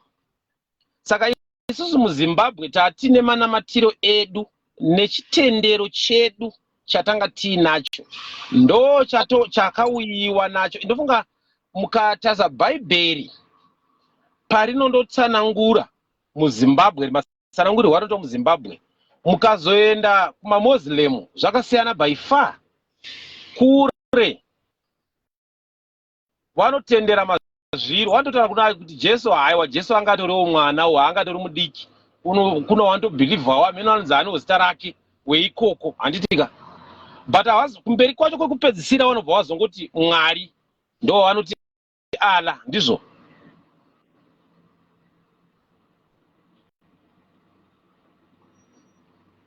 Hello. Hello. Hello. Hello. Hello. Ya. Ndasukunzwai. Alright. Saka Alright. kuti saka dambudziko nderekuti bhaibheri rauya rakabva rauya richibva ravhiringidza zvinhu ende pakazoitawo twakomana twakabva tatora mukana webhaibheri iroro twakushumaira mamirako mani, mirako chakati, mira chauka chakati, tenga chakati kuti uroorwe. Haana pano kuzotaura kuti Tamari enda unokudza baba wako namai, baba wako namai wako ndo wabereka. But zvakanyorwa mubhaibheri izvozvo, but hawapatsanuri ipapo kuti Tamari kuti iwewe uroorwe chimbokudza baba wako iwewe namai wako. Ndo tsika dzedu ndizvo. Mapapa anotoudza vana vesangano kuti mai vako ndo vari kutokuroya, vari kutorwisanisa mafamily vana papa. You see now. Then ndo vatanzi iwo vanomhanya nebhegi, mukaona zvinhu zvavo zvavanomhanya, mukaona pavanoparidza zvakanyanya ndepe mari ipapapo. Asi mukatobvunza kuti iwo wakaroora here iwewe, anoti ndakaroorwa. Makabvisa here mombe umai, anoti ndakabvisa, but asi hambo kupaparidziri kuti bvisai mombe umai so that vana vako iwewe vanoroorwa. Ndo tsika dzedu idzodzo dzatinadzo. Saka muri kuona kuti nhamba yevanhu vasiri kuroorwa, vamwe vacho havasi nyaya yekuti halo mombe yaDhavhidha kana mombe yaSoromoni isina. Saka tiri kuparidzirwa gospero rakawanda racho riri kuparidzirwa rekuti muburitse mari, ndo riri kuparidzwa iri. Asi kana yangozi inobva yanzi tinoipedza nekunamata, tiri kurasa vanhu. Pana kola ati gehena pano pasi ndo pariri pano, ende tiri kutoritamba tiri vapenyu. Ndo riri zinana baba vedu kana vakauraya, kana vaine vanhu dzinza ravo ravakambouuraya ravakatadzira, kana vasina kuriripa, ndo riri kutiteera nhasi iri. Tobva tanzi namatai, asi havasi kumbotitaurira kuti aiwa kuti ripere tinhai mombe 5 kana kuti mufi uyo akaurayiwa nedzinza renyu ari kumbodei, woprofita zvekuti ari kudei. Ndine kakubhilivha kandinoita vaya vanoti hativerengi bhaibheri, tinoda kutomunya, tinobhilivha nekuprofita zviri kudiwa panguva iyoyo. Kuti nguva ino toita sei? Iwe ukaenda kundoprofitwa, ukaona munhu anokuudza kuti nyaya iripo iyo iri kunetsa pauri inyaya yakati ABCD, asi kuti ipere enda unoona baba wako namai wako. Munoziva here kuti kunotoona vamwe vanhu vari kutambudzika nenyaya yekuti mudzinza mavari kukurira hamusi mavo ndemireko mazvimba kubva, asi iwo ndowana musiyamwa. Saka zvinokunetsa, zvinokutambudza kuti dzinza randitori iroro dzinza iroro harichengeti vana vezvikomba. hari kuzivi. Saka iwo gara mumazvimba kupa vanoti aiwa hasi mwana wedu haubvumbamirwi zviya zvinoita huku zviya makamboona huku kana ine vana vayo 10 kukauya kamwana kechi 11 kasiri wayo makamboona ichibvumbamira hazviiti. Inotoziva kuti aka kasi kangu aka ndose maplaizi nezvatiri kuitwa isusu kuti pakuti ndibvumbamirwe ndofanira kubvumbamirwa nedzinza rangu rekwamazvimba kupa. Asi inini ndiri kugara mamutenhesanwa wekomutenhesanwa vanenge vasingandizivi vana dzinza rangu vanenge vachitoonana kuti harisira hasi wangu. Ndo pauri kusara uri wega uri kuona kuti vamwe vana vari kukomborerwa vamwe vana vari kuita zvinobudirira asi iwewe hazvisi kubuda. Ndobva ndanzi inini chinamata tenga breast band tenga inonzi tenga heti tenga zvakawanda namira papa pamotikari zvinhu zvikufambire paya tiri kuromba kabisira tamboramba kuromba kuya kwechiwani tiri kuda kundorombeswa muti munana papa anoindi ng'ota itakutora indoini ng'ota unorara wakaitsamira unoizora usiku wese kana wakurara. Ndiri kuitirwei? Ndiri kunzi inini ndisarote nekuti ndinofanira kuti wadzimu wangu vanofanira kundiratidza chakaipa nechakanaka. Kana ndoda kunotsvaga basa kuti pane kwanze kutorwa vanhu ndinofanira kutorota ndisandaendako kuti ririko here basa kana kuti hakuna. Saka ririko basa ndinofanira kutorota kuti ririko. Kana ndoda kufamba rwendo ndoda kubva kwaMutare kuenda kuHarare ndinofanira kuroteswa kuti rwendo urwu haruna kunaka usaende. But iwo anonditizora anoindi ng'ota ufambe zvakanaka. Hapana kufamba kwakanaka ikoko wozoona kuti motikari yemunoita neaccident inenge itori nemufananidzo wapapa.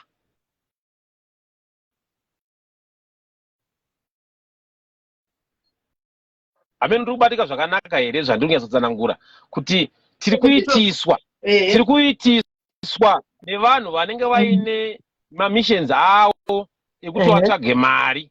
Mukaona nguva yavo zhinji iri mumachechi muya umu ndeyekuda kuti gore rino hariperi usati waroorwa, gore rino hariperi usati watenga mota, gore rino hariperi usati wavaka imba. Ndo zvana baba ndo zvana papa izvi. Asi havana pavanomboparidza kuti gore rino enda kumusha vakatenga gumbezi undobvise maredzwa avakaredzwa mumusha mavakarererwa hamusi menyu vakarerwa nambuya. Saka unofanira kutenga gumbezi kana kuti blanket undowape maredzwa avo kana kuti unovabvunza kuti muri kudei pamaredzwa enyu. Saka do you think zvinokufambira here? Tiri kubva tanzi namatai kuti mweya iyoyo upere. Tiri kutotsipika zvinofanirwa kunge zvichiitwa. Ndo tsika dzedu dzekuti ndinofanira kuti kandarerwa vangava mai vangu chaivo vangava mbuya kana kuti kwa mai kwandakakurira ndinofanira kutobvisa maredzwa. But kana vakugunun'una manje mbuya vangu vaya manje ndiri kubva ndavati varoyi vari kubva vaprofitwa mugunzi varoyi ndo vane mweya uri kutera. Havasi kupatsanura kuti aiwa chavari kuteerera ndechekuti enda unobvise maredzwa kwawakarerwa. Dzinza iri harireri vana vasiri varo. Saka unofanira kutondoriripa. Enda negumbezi kana mbudzi kana mombe whatever chavanofanira kunge vachitaura iwo. Saka tiri kubva tazoti vanga vachiroya vane mweya wakaipa but vari kuteera kurera kwawakaita. Hamene kuti tiri kubatika zvakanaka here apa. Saka kana iri ngozi haisi ngozi yekuuraya munhu chete dzinofanira kunze dzichiripwa. Kune ngozi yekutuka amai ingozi iyoyo. Kune ngozi yekuti wakarerwa mushamba mazvimba kupa iwewe uri muzukuru wemo kana chizukuru bvichemo vanoda kutendwa kuti makatirera tikakura. Vanotera kutera kwavari kuita ikoko tiri kubva tazoti vamweya tsvina havasida kuti ndiite zvakanaka.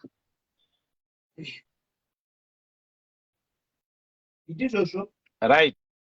Ndofunga hangu ini short ndo mairi matatu andandinawo ekuti ngatisanyeberane kuti ngozi inopera nekunamata. Kana mai yakapera nekunamata tipei anoti ini ngozi yekumba kwedu yakapera tanamata tibva tatotangirawo ipapo.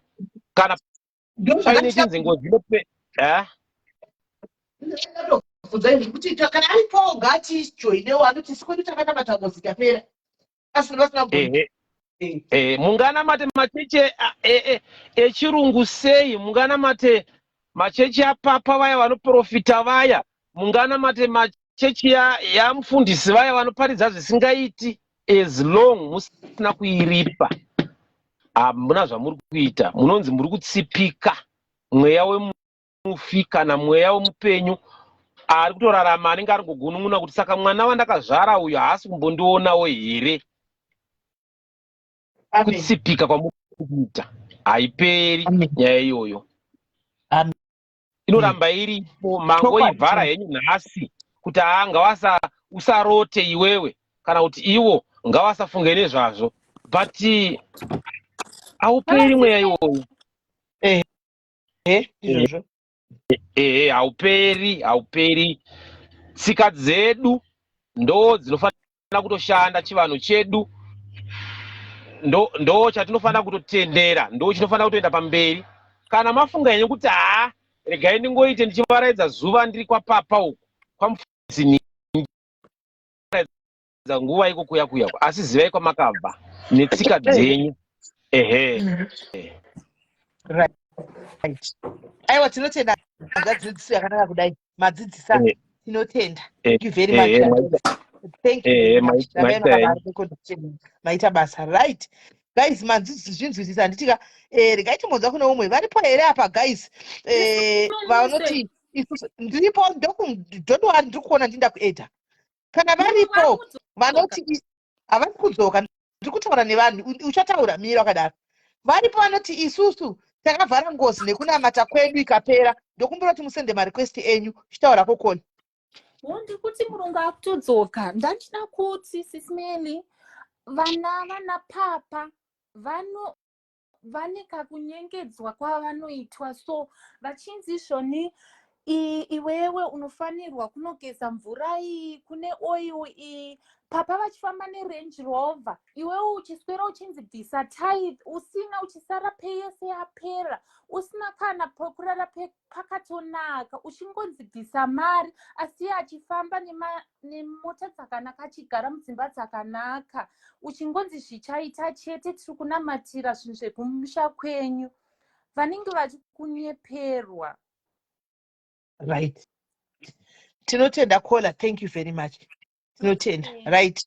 Manzwa ka guys zviri kuitika apa. Saka ndoda kuti tizive atidi kusara chinyepera guys. Yes, the Bible is there.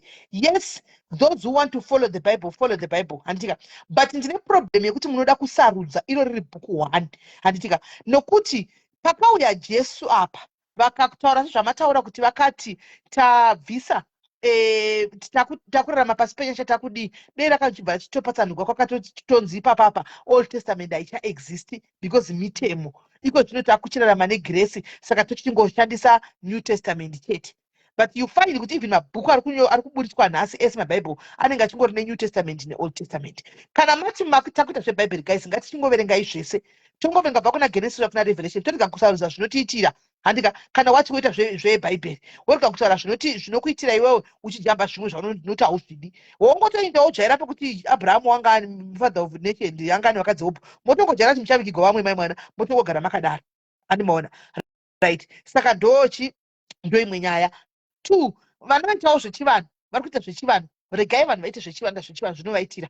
There's nothing wrong. Toda kugara napakoreta pamugare makaziva handi because kune vamwe vanoconfuse patinoti toita zvechechi they think tinovenga chivanhu handitika. Ndinonamata Mwari ndinoda kuchechi kutoda kunodzorwa nokuti even though Bible revarungu tichitaura takanyogwawo nevarungu but kana tonombonotsugwawo using that Bible as a reference handimaona kuti soko raMwari rinoti zvakati Mwari rudo handimaona Mwari zvakazodai tinototsiurwawo ndozvatichifambira unoudziwa kuti pavanoverenga paya rudo ngatidananei ngatidai zvikazodai tochida kutotsiurwawo nevamwe vane izvozvo handimaona izvozvo. Saka hazvireve kuti nekuti ndaenda kuchechi I don't know that ndine kwandakabva guys. I have where I came from, and my ancestors kurarama kuzosvika vazvare mageneration awanda kusvika tivepewo tizoitawo mamwe magenerations handika pane makuriro akanga vachiita handioni kuti pane chakaipa vakangorarama the way yavairarama vachiita zvavaiita handimaona tiri vanhu vatema ndosaka tichinzi vanhu vatema before even hembe dzatakuvhaira nadzo nhasi tiblinga idzi isusu taitozikanwa nokupfeka nhembe neshashiko taitofamba takati chinembe chako apa shashiko chinembe chako pamberi shashiko kumashure ende zvanga zvisitori ndo yanga iri dressing yedu zvanga zvisina kana dhiri ndo yanga iri dressing yedu but varungu vauya vati pabhaibheri ravo vatora gold takakotama vaenda naro vatisira hembe vati muri kunyadzisira skini yenyu inosemesa vharai mupfeke hembe tadzisawo kuti tipfeke hembe hanimaona right now zvakutovhundutsa takutotanzi tiri vanhu vatema chivanhu chedu cover yourself tiri vanhu vatema isu cover yourself vanhu vatema mirai ndikukorektei taive tichipfeka nhembe neshashiko nemanyatera mugumbomo tichifamba tichienda zvehembe izvi dzatokutouya nevarungu vakutodzidzisawo kuti kupfeka hembe muzodai hazvina kuipa tikuuya moving forward tikumhanyana nenguva handimaona but there's nothing wrong andika in honoring your tradition and in honoring your ancestors. It's not like you are worshipping them. You are not worshipping them. You are just honoring them. Variko. We like it or not, variko. We don't worship. That's idol worshipping now. Because we talk we worship Mwari one chet, but we honor them, variko. So if you see where not to kusapute pasi, hanam shonga wabata. Arikusapute rake pasi, kuti aone vadzimu vake. Ataura ndi aiwa ndiri generation yekwenyu ndiripo pano kana muri kozvechowa muchiona makatarisa ndichengetedzewo pandinofamba chete. There's nothing wrong. Problem yakuitika ipapo ndeyekuti taakubata tikangona nota chivanhu takutoti anoroya munhu abata futi tototi muroyi kune vanhu vanotorarama nemahebs kana musingazive mahebs mishonga asi kuti nyaya yekuti tiri vanhu takushandisa mishonga iya yakagadzirwa kuti itibatsire antimaona zvigadzire zvimwe zvinhu isusu ichitirapa ichidini takuitwista takuita experiment nayo dzekuda kunoroya vamwe vanhu nayo handi muri kuona takuita experiment yekuda kunoroya vamwe vanhu nemishonga yaya inofanira kunge ichibatsira kuti ikurape jeko inofanira kunge ichikurapira kuti ikupedze sare takutora tosanganisawo uyu tosanganisa neuyu takuda kuexperimenta kuti unogona kuuraya unogona kuita sei ndo pane problem ipapapa so vanhu vave neconfusion ukaona munhu anenge akapfeka zvechivanhu takutoti muroyi hanimaona anoroya wechechi ndiye ari right musakangana kuti kana vari sana baba vana papa vakagaidzika ndoda kuudza ichokwadi mushinure ipapapa kana vari sana papa henyu musatokanganwa they are after beg vari kubeg ndosaka ndizi ndabvunza bvunzo kuti denga ririko here gena ririko here nditoziva sei nokuti vana baba vadei vaitya Mwari vachiziva kuti kune kugena kwatichaenda avaimbokolekta mabhegi evanhu bhegi zvavari kuita izvi but they know kuti kana wafa zvavharana kufa kwako ndokuguma kwenyika anti munoona saka vachitora bhegi vari kutorarama pasipo pano vari kutorarama kalife kavo pano tichingovapa animaona tichingovapa ndo chokwadi even vaipira kudhara vaitopira vachiti tinoisa kuna namadzitateguru edu vakafa vekwanhinginhingi vachizodai mutisvitsirawo kuna musika vanhu mutisvitsirawo kunani kuna musika vanhu mini ndisei kuti even my ancestors edu aitonamata kuna Mwari handizivi kuti was it phased out again pakauya varungu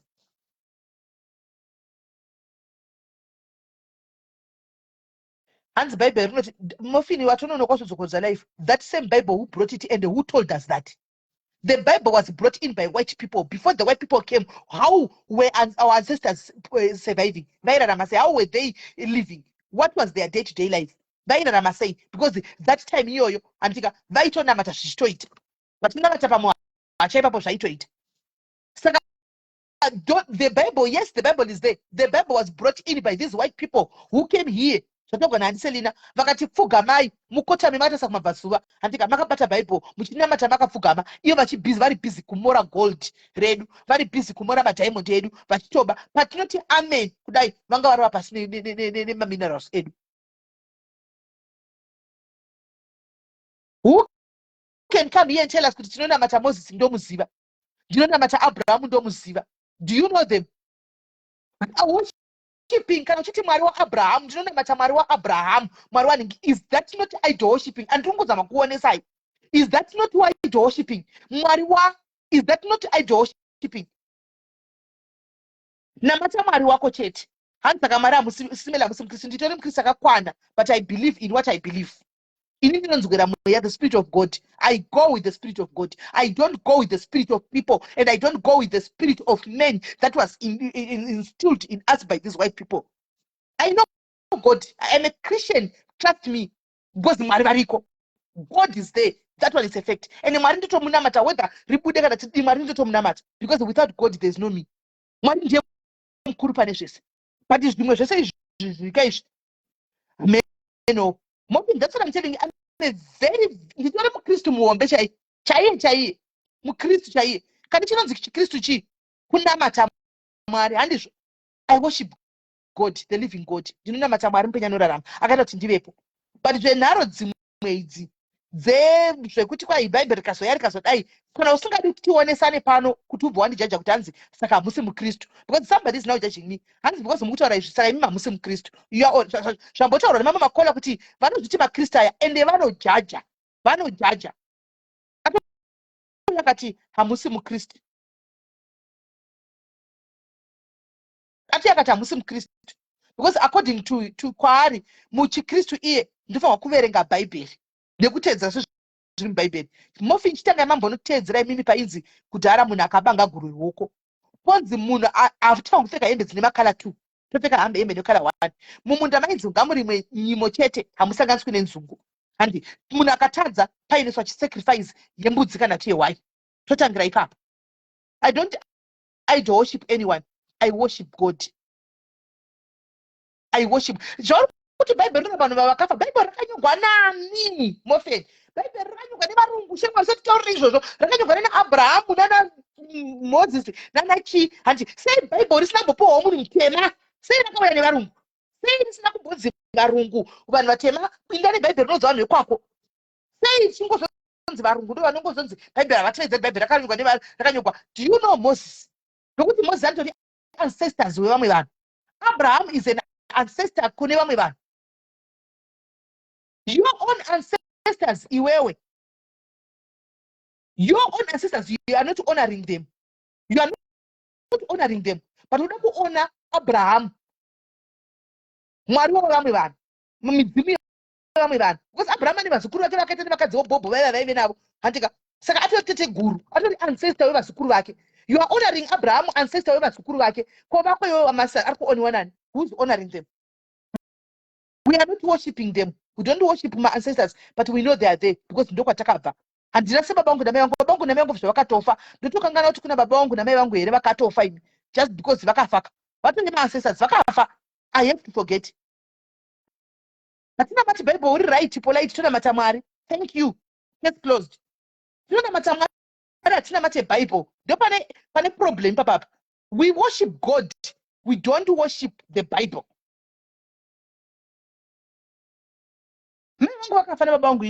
Vatove my ancestors. I have to ignore them and to totally and chatodi kana zvezvo munoenda kuisa pamaruva muchinoisa maruva enyu hazvidiwe because kwanzi naye uri kuti haufaniri kutoita any connection nevakafa. Kwauende kugora mai vako here mofini nababa vako kuchinoisa maruva iweyo. What are you doing there? Because going there and putting the flowers on that tombstone, kunokuisa tombstone, you are connecting somewhere somehow. Uri kuitsirei? Let them die and perish. Usatsikeko. Vatofaka.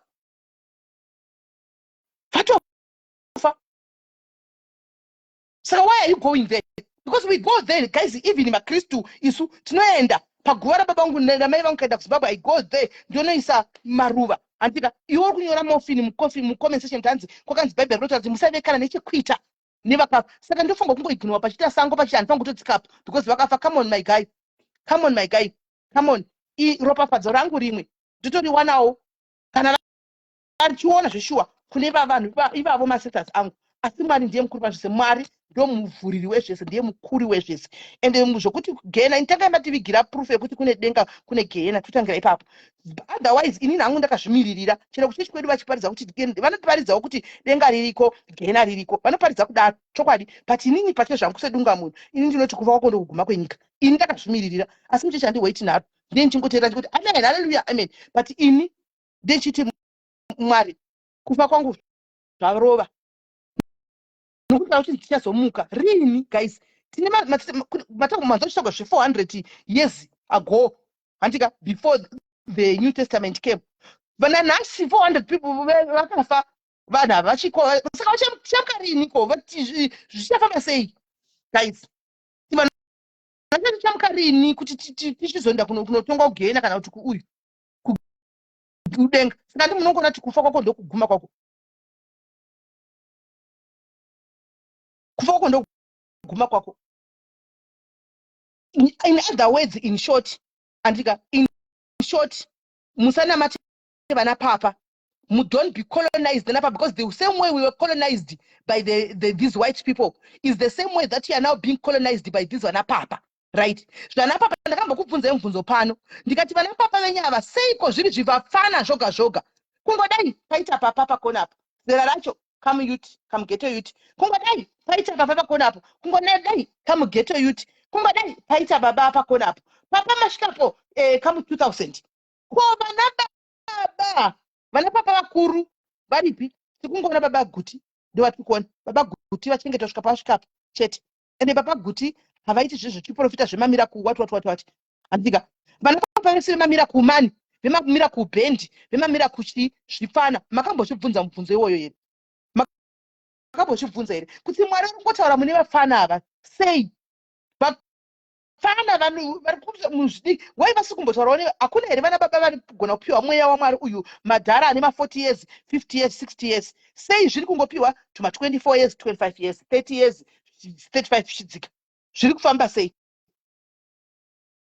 jiki tikazodzikana napapa venyava vazhinji vachona ende musa get me right guys mamirakuzi vanomaita mundibatisise mamirakuzi vana baba venyava vanomaita vana papa venyava vanomaita ndakambokudzai because vanoshandisa musoro yemagora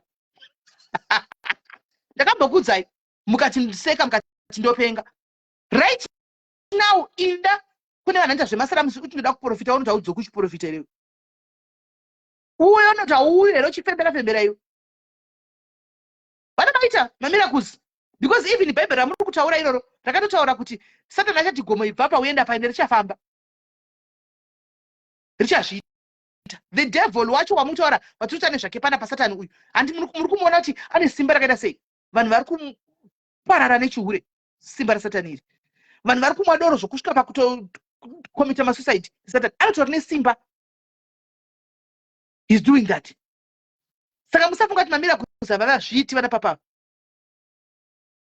vanozviita musakolonizana napapa kubva maisa trust dzenyu napapa kungonzi papa vati vari kuda motikari nyuwani iwe hauna mota uri kufamba nedzaadhamu chowa uchienda kuchechi but uri kupa salari yako yese kuna papa vanhu vakatarirwa bhegi nabushiri muno vanhu vabushiri muripo here pacomment section apa bushiri akapinda South Africa akaona kuti South Africa mune vanhu vakavata majubrand akapinda muno akatora bhegi zvokutora bhegi zviya kana pane munhu akatora bhegi muSA bushiri akatora bhegi hamudzi the rest is history iko zvina kudzoka kuzofesa mhosva dzake pano ende pataizvitaura kuti kamufana katsotsaka maiti tuka serena papa vedu bushiri ndimemba chitotora njira guys kamunhu katsotsaka akadhiwa kanonzi katsotsike kupedzisira vana bushiri vakamira vakapenga bushiri akatora mari dzemapensheni yevanhu vanhu vaipiwa maprovident fund avo bushiri aipiwa yese bushiri malawi akuni one of the richest men in Malawi bushiri akatenga mahotera munhu aitoshaya zvokuita nemari akatenga mahotera munomu akatenga majeti maprivate jet akatenga dzimba dzaive nadzo kwete dzimba dzekunyepa handi muri kuona zvese asi what happened church kune most of the people mazivano guys ndorati madhayari zangu mungware hakuna mudhayari afa kupusa because ndada kupusa handisi munhu akapusa guys chero wakurira kumadhodho takuchikudzisa chigeto isi takakurira kugeto church ibusiness in most people church is a business hazvigoni kuti wapedza church asina kutaura nyaya dzekuti uyai nemari hazviiti but sometimes bvunzai vanoita zvichivana vanongoenda nebutera ava vatauri zvemari, vanongoenda nebutera avo pavanoenda vanoita zvemabuta avo vopedza votouya, havabvunzwa kunzi bvisai mari. Chechi ibusiness. Saka rambai muchienda muchinobvisa mari dzenyu, muchisara muchizonzi kwai ngozi hadziripiwi, tonamata, muchapera kufa, mushonga wengozi kuiripa. Gore riya kuti tizive Miki, sisi Miki ava vakauya vachichema pasocial media apa vahligwa mari namagaya uku yestand, ndokuti tivazive sisi Miki. Rambai muchivapa. Vana Bushiri vanopera handi vanga vachimutevera kuMalawi vachiti kwai baba vedu vari kunyebegwa. Zvingangofanana people are big. Even munotamba nekukolonizwa, I mean vanhu vanokolonizwa brain even pasocial media apa. People are colonized the brain. Munona mamiriro munoita mamiriro anoita vanhu ka vachimirira certain individuals pasocial media ka, you can actually see that there's something wrong nevanhu. Unotoona there's something wrong nevanhu. Mamiriro anoita chimirira munhu ka unochiti naye Mwari. Vanhu vese vasimba sekumira kwati kuti tiri kutomira kuti tishandure zvinhu kunyika zvingade zvishanduka, kana kuti tiri kunamata imini kumirira imini ka dai ndine grace inohlisa kana kuti anointing inohlisa. Kana ukakolonizwa ka unotevera vaitevera papa kuMalawi uku vachiti papa ari kunyeperwa. Vana Bushiri kana murimo vana Bushiri tarai chokwadi tisingamboti zvokuita mafeelings ngatimbosai izvo because munokurumidzwa kuita mafeelings kai musaita mafeelings. Imbouyai mutaura chokwadi tumirai apa kutaura chokwadi kuti musingachabanonyi papa wenyu anonyeperwa. Nanhasi kune vari kuti vakamunyepera Bushiri. Kune vaituma kana vachitumira mari ari kuMalawi achingoti tumirai mari vachitumira mari ari kuMalawi. I know of one certain musikana watingazogarira pana panoshanda nemurume wangu kumainuko. Musikana iye akatengesa mota yake achitumira Bushiri mari kuMalawi achiti Bushiri vanomunyepera. Papa ane maristiband aita kunga chasvika kumusoro. Ndofunga chega chanenge chinoenda kuchipuwa wristband kudai maristiband. Ndinotambudzika dai wakakwana here. Apa ane mwana nechigwere chemwoyo aishiya mari kunza mwana kwaDr. Simara achiona mari kutumira Bushiri achiti vari kumunyepera. Brainwashed. Musatambe nebrainwashed. Brainwash iriko. Vanhu vano brainwash wapfungwa. Musatambe nebrainwash. Brainwash iriko. Saka muchida kuona kuti ngozi iriko musaripe mazhuwa munamati. Muti tiri kunamata stereki ngozi haitibati muchaona. Musaendesa mombe yeumai. Nokuti chivanhu kaichi mombe yeumai kuvarungu hazviko kuti cow of the mother haiko. Murege kuendesa mombe yeumai. Moti tisiri vaKristu isu hatinisi mombe yeumai tonamata nezvazvo. Muone kuti ngozi haiyo ikakubvuraudza here. Muone kuti hamubvuraudzwi nengozi here. Munobvuraudzwa nengozi mukazvirega imba yese mbainobva magoni kuti ba. Just go and pay. Give Caesar what belongs to Caesar. Idai mobhadhara ngozi inobhadhagwa. Period. Diana noti ndinouya maprayer warriors tobaziva noti maprayer warriors. Uyai mutudze kuti ngozi dzekumusha kwenyu makanamata dzikapera here. Uyai. Chida kudzana chokwadi kuvhurana maziso chako chaiko. Hapana. Ngozi yakazopera yaripiwa. Ngozi yakazopera yaripiwa. Baba vaya vakataura chokwadi bhujanja dzedu yaya vaya vakataura chokwadi chizere ane nzeve dzekunzwanzwa. Dai muri pangozi uko mobhadhara mombe ngozi dzipere. Vana papa musapa kana senti. Munozviwa. Enda kuchechi unonzwa shoko. Nokuti shoko zveshuwa bhaibheri rinodzora. Go and listen and give your offering. Kana wadawo kungoti chechi muite magetsi mwane pekupindira vabhadhara rent worova touch short left. Tithe. Let me tell you about tithe. My tithe, it doesn't necessarily mean kuti unofa kutora mari yakuendesa kuchechi. Tithe. Murukunzwa. Kuna papa vanopfeka bhutsu ye$1,000. Kwanzi uyane tithe kwandiri. You can take your tithe and give it to the poor. Wodza Mwari kuti Mwari muri kuona 10% yangu ndabvisa pasalary yangu iyi. Hanitika ndikuenda kunopa bofu rakagara pamarobhotsi randisingatombozivi. I'm just going there to give bofu tithe yangu iyi. Uone kuti hauropafadzwi here. Watopa tithe yako. Why does it have always kuti unofa kuendesa tithe yako muchechi imomo? You can give whoever you want ari kutambura ari in need of that. Kuti ndapa tithe yangu apa Mwari ndaripa bofu iri. Ndapa family iyi. Because beg vari kutora beg zvemachokwadi ratora beg united. Tora beg united. Munoona vana voti kwai mudzinga ngozi. Indai kuzvipatara kominde kunoporesa mapenzi ari kupenga kazara kupararenya hoso arare Gweru hospital. Akazviti. Asi akaenda kwapapa ku1 on 1 uko anodzoka achinzi akufamba. Vanhu vanenge vatengwa vaya staged zvinenge zvastagiwa vanhu vanenge vauyiwa navo vonzi itai zvirema nevana vakupinzwa madhiri wayo wopiwa $50 uya wakadai kwagonyana roko kuda wakadai ruoko bvako kudai ndichasvika nonamata ruoko rutosanuka feja firi mutsoka dzakuitwa machechi umu firi roga rakuitwa mumachechi umu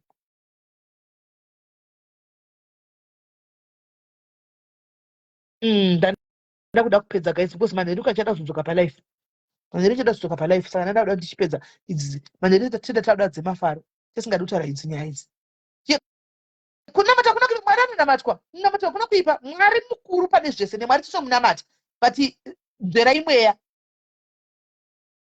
have the spirit of discernment mwari ngavataure newe iwe munoziva here kuti mwari vanotaura nemunhu guys munoziva here kuti mwari vanotaura nemunhu mwari havasarudze havana bhoti chanotaura kumuprofita kana kuti kuna mufundisi God can speak to you, God can speak to anyone mwari vanotaura nemunhu wese ani muri kunzwa the spirit of discernment mwari vanotaura newe uchirotadziri hope apa wakavata mwari vachitaura newe saka musada kunyanya kunooshipa napapatanzida kuudzwa chicho usingagoni kuudzwa namwari wako iwe tine kutenda kushoma level of faith yedu iri pasi yekufunga kuti ndichanodzwa napasta zvinhu zvikuitika kati muupenyu hwangu hence God can tell you himself kuti usaenda neuku inda neuku patinoita naro usaenda neuku kuroti unoita accident famba neapapa iwe unoita naro dzajona God can speak to anyone guys kungonamata mwari wako uchichema pana mwari wako kuti mwari muriko ndida kuti mutaure neni God will speak to you somehow saka tingatotaura zvimwe zvinhu zvakawanda nauri kudika guys maancestors edu maancestors ka ariko tisasara chinyeperana mai vangu nababa vangu kana vakatofa handisi kuzombovarasa because kuri kunzi madhimoni havasi madhimoni andimaona peji remalive rava pano for the meantime tave pana for zvibiji time peji redu rimwe riri under renovation under construction saka tiri kumboitira patakanzi titire panapa andimaona saka guys ndangoti tionesana ipapo kuti kuva maancestors edu haasi madhimoni maancestors edu handichiri kuneseka kukuwana imamoyo ukalaika peji ka obvaisa notification kuti kana tave live inobva ikupa notification vese vari kuuya ibva imalaika peji moisa notification because panapa ndo patonakigwa zvedu tichibata nyaya dzedu zvedu tiri panapa anomaona bva imafollowa peji moisa inobva yakupa notification bell kuti tatanga wouyaona kirowo variko vabereki ndaimonesa maruva marungu munoona vakazara vachisa makambona maruva evarungu vakawanda ari sango here ane matomstone akasva mudenga umu anopolishwa maimwana isusu tinozwa ticho tazosaenda kunoona pakarara baba vako because unenge kuti aintachini vakafa prosper kunosendwa rigikiri request apa hapana request yako yandiri kuona apa I don't see any of your request here kuti ndikuedha vamwe venyu kutambura shuwa ichokwadi because wakatuka mudzimu yako iwe maancestors ako akavatuka kuti kwai mune mweya yetsvina kwanzi I denounce you go away handikuzivi go away I don't want anything to do with you I denounce you yebo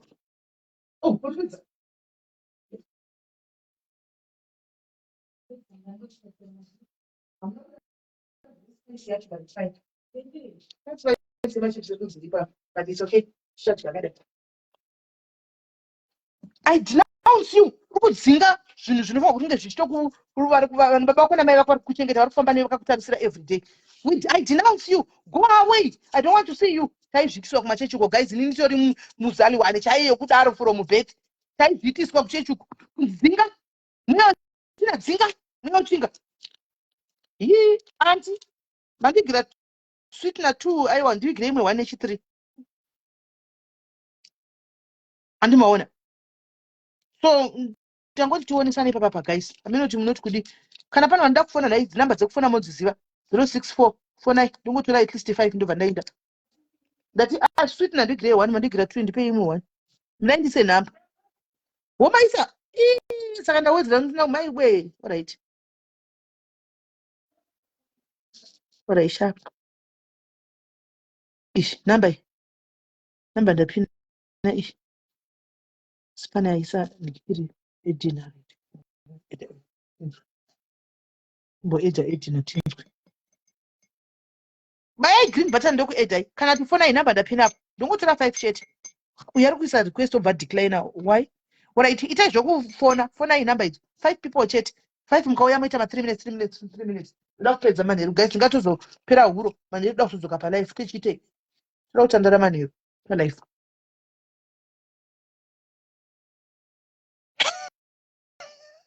life kunaka mudye you can't believe kuti ndiyo lunch ndiyo breakfast ndiyo chii Prosper ndaisa namba fona ndaisa namba handi pasitagwa nyama chips iri paya ndaisa namba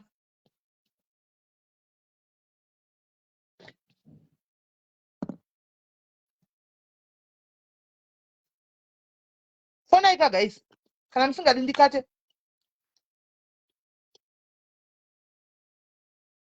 ndoda kuzodzoka manheru ka saka ndida kuti tinzwisisane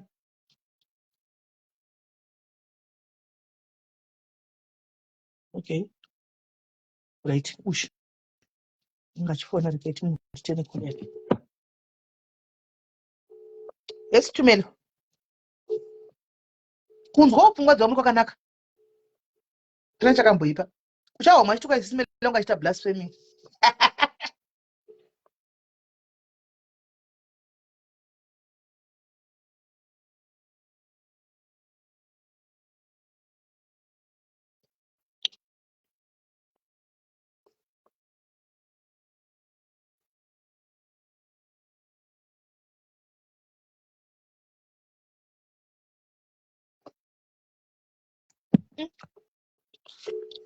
pinotipisa muromo wedu right achabati hapana da kufona ndi hapana da kufona ndoenda anguka hapana da kufona ndoenda angu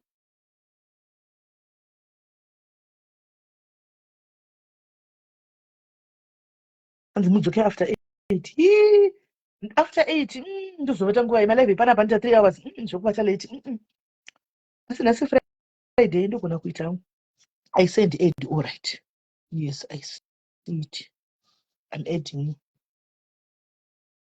zva 8 unotiwana pakati unotibatira pakati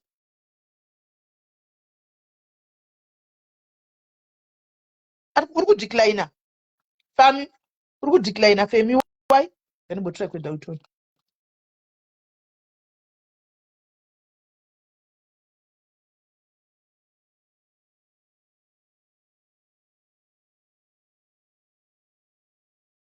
right rega timbonzwa right tipakurire tinzwe tidzidzise Hi, SIS MELLY. zviri sei Mushe muri seiko? right tidzidzise tinzwe Inda ndichida kungotaura hangu nyaya yana papa iri kutaurwa iyi. Vana papa varipo pakungorova bhegi vachihwanda naro bhaibheri iroro vachirova mari chete. Isusu tinenge tine dambudziko rokuti tinenge tichingoenda nemari tichingonovapa isu tichitambura kudzimba uko uchirara usina kudya uchinopa ana papa mari. Bhaibheri iri riri kutaurwa iri ibhaibheri rakatonyorwawo nevanhu vaitonyora, saka pane zvimwe zvakatokanganiswa kana kureswa zvirimo futi imomo mubhaibheri. Asi hatisi kuti vanoriverenga vasariverenge, mumwe nemumwe ngaangotenda nezvaanenge achitenda nazvo. Tisapikisane kana kuti tisati uku ndokwakashata uku ndokwakashata, asi tiri kuonesana pakuti bhaibheri hakusiriko kuziva Mwari kuti unoti ndinoziva Mwari nekuti ndinoziva bhaibheri. Zvinoda kuti iwewe unamate wega pachezvako, upfugame uchinamata kuna Mwari. Mwari variko, vadzimu zvakare variko, ende havana kuipa futi zvakare. Saka isusu ngatingorambai tichinamata, tisatende nemunhu, tisatevera munhu sezvamava muchitaura kuti ana Bushiri ava vanhu vanenge vakuvateera kuti hanzi vanhu vari kuvarevera nhema kana kuti vari kuvanyepera. Havasi kunyeperwa, ndo chaizvo zvavaitoita, vanotohwanda nebhaibheri. Chechi ibhizinesi. Inini ndine muzukuru wangu wandakambokonana naye nenyaya yekuti pakanga papostwawo nyaya yamagaya paakabuda paya akabereka secho nenhamo dzedu paya achienda nadzo nhamo dzedu ndichibva ndangokomendawo dzakazodii nhamo dzevanhu dzakaendwa kanadzo hatizivi kuti dzakazodii. Saka isusu ndakatongoendawo ndikanokomenda ndikati imi musada kunyeperwa nzanzi nhamo dzingakwana mubhegi kuti dzigoendwa nadzo. Maiwe sisi Melly, ndakashaudwa apa. Munoziva kuti ndaitotambudzikawo kuita mwana mumazuva acho niwayoyo ndisati ndatomboine mwana. Ndakatukirwa zvikanzi uya ubatsirwe kwamagaya uku bhizi kungotaura zvisina kana basa rese. Ndikati inini kana Mwari ndichinzi Mwari ndova ndinonamata ka Mwari vachandipa mwana. Nhasi munozati pandakazoita mwana takaenda kuZimbabwe kuno, munozati kutarisana kumaziso kunonetsa nemunhu kana achiziva kuti akataura zvakaipa. Ndikati inini iwewe zvaune stika rako irorero paningikirini padhoo pako uye maristibhendi aya ungati ing'anga munhu akadai so masiristibhendi mumaoko ndo amunonamata here? Namatai Mwari. Bhaibheri rakauya nevarungu iri. Bhaibheri harisi kunzi ukariziva ndokunzi unoziva Mwari. Aiwa, saka ndichingoda kungotutsira hangu panyaya dzemari dzemataithi ipapapa nekupana papa. Saka ipapapa ngatipangwarirei vanhu uye tidzidze kuzvinamatira nekuzviitira zvinhu zvedu tichiziva kuti ini ndakamira papi pana Mwari. Inini kana ndakamira kuchivanhu ndakamira apa. Inini kana ndakamira uku ndakamira kuvadzimu. Kana ndakamira ndakadai so ndakamira ndakadai. Tirege kupiringisha. Handiseli nazvavo vataura kuti hanzi ivo vanenge vachiti ihure rekuti vakati kuchivanhu vanoenda kuchechi vanoenda zvazvirambidzwe. As long as uchitenda mazviri uchizviita zvakanaka. Aiwa, ndinoti ngatiende mberi nekunamata Mwari. Asi bhaibheri iri tiite rishoma nekuti bhaibheri rakanyorwa nemunhu rikazouya nevarungu tikasiya takapfugamiswa. Ivo vachitora madiamonds nezvese vachienda nazvo. Nhasi tiri kungotambura asi bhaibheri vanhu vakangoribata mumaoko. Neiwaya ndinoti haleluya. Amen. Thank you, Kola. Thank you very much. Thank you. Right. Munhu anenge achikutaura pfungwa dzake guys, handisi kuti titeerere zvandiri kutaura, asi ndiri kuti toda kusachingozama kuda kuonesana chete. Tisi kuti teerera zvatiri kutaura, iwe ita zvinokuitira. Kwanzi magaya kuda mari yangu esende. Magaya akatora bhegi revanhu uya. Ndiye munhu akatora magaya akadlamaridza vanhu vedu we. Magaya. Denga rako chairo chinongochita kuti denga hakuna. Ucharisa pagena rako pano pasi.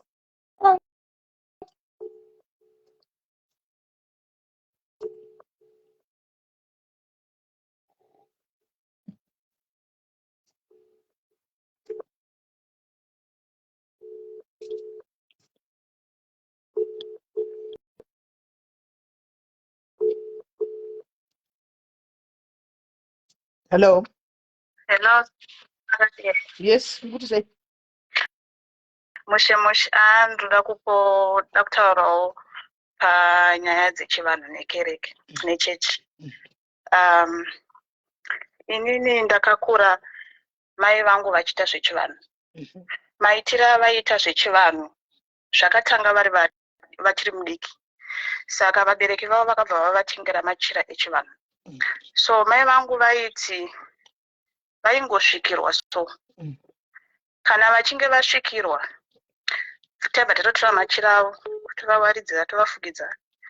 Zvavaita manje vaitotaura kuti ukaenda kwaMutare kana ukaenda kumasvingo vaitowa nzvimbo dzekunzi ukabva panapa ukaenda panzvimbo yakati uchaona muti wakati unorapa zvakati nemadirections. Muti uyoyo unotora mashizha kana makwati kana midzi wozvishandisa zvakadai zvinorapa chirwere chakati. Ndozvega zvavaita. Taitotora bhuku nepepa chitoti kana zvasvika taitonyora pasi zvavaiudzwa zvacho. Taitoti kana tikatoenda kwavanenge vapiwa madirections ekuti ukafamba ukadai uchasvika pasango rakati uchaona muti wakati unorapa zvakati. Zvichitoshanda sisi Melly. Chivanhu kaichi. Saka ndo marapiro avaita mai vangu. ende vachitorapa vanhu vachitopora. Vakanga vaine chipo futi chekuzvarisa. Pamba pedu paitoya vakadzi vane nhumbu vachitosunungutsa mwana anonzi akabhrija, mwana anonzi tambo yazotenderedza musoro, mwana yazodii. Vaitobatsira vanhu vavo zvakanaka zvisina kana problemu chi. Wotoenda nevanhu vavo kliniki, wotonotariswa wonzi zvese zviri right. Wotoenda nevanhu vavo kumabhedhi, womira sanyamu kuti asunungutsa mwana. Vana vopiwa mabhedhi. Chivanhu ichi. So isusu nekukura takazosvika pakuti amai isusu tinotenda mukunamata. Kumachechi kwedu kwatakazenge takuenda. Tikati amai zvika izvi. Tikavaconvince kuti vasiye zvechivanhu. Tikatanga kuenda navo kuchechi. Vakatanga kuti vakabatwa nekurwara. Vairwara zvekuti vaiti tapa kuita serious. Yekuti munoti mangwana hakuedzi. Motototo mhanya kumadoctors, kumaprivate doctors, asi hapana chaichinja. Vaizongoti papaya vozongoita right. So vanoita on and off kurwara. Zvekutoti vakatonzi varwara nasi munototi mangwana hakuedzi. Next do vantoungana kuti amai vepapa marwara vari kuita. Vamuke nhasi hakudoki. Asi vanobva vatoita right mangwana votokutosimba kuti gwindiri vachitotanga kutofamba zvakanaka. Asi chavakazoita vakazotiudza kuti vanangu ndinorota hope dzandinorotiswa ndichinzi wakapiwa chipo chavakapiwa chekuporesa vanhu, chekurapa vanhu, asi ivo vakachiramba. Saka wakashora chivanhu, wakashora matateguru ako, wakashora dzimi yako. Saka ezvinezvi titori mubishi rekutoti titogadzirisa zvinhu kuti vadzokere pakurapa kwavaita vanhu kuitira utano hwavo ivo vaite zvakanaka. Vanga varegerere ende zvakadaro zvino vangaudzwa chechi kuti kamwe chine kanganisa isiyana inazvo. Isusu takavaconvinza kuti vazvisiye. Ivo kuchechi kwataenda vakanzi mbeyechina siyana inazvo, vakapisa machira. Zvinova zvakatodengenetsa even mhuri. Isusu vana vacho upenyu hwanga husanyatsofambe zvakanaka mudzimba, zvichingonetsa kana kumabasa kana chiimi nyama zvaitokonzerwa naizvozvo kuti tizvitsvage. Ivo nekurwara on and off kwavaiita ikoko zvaikonzereswa naizvozvo. Tikazvitsvaga zvishupa.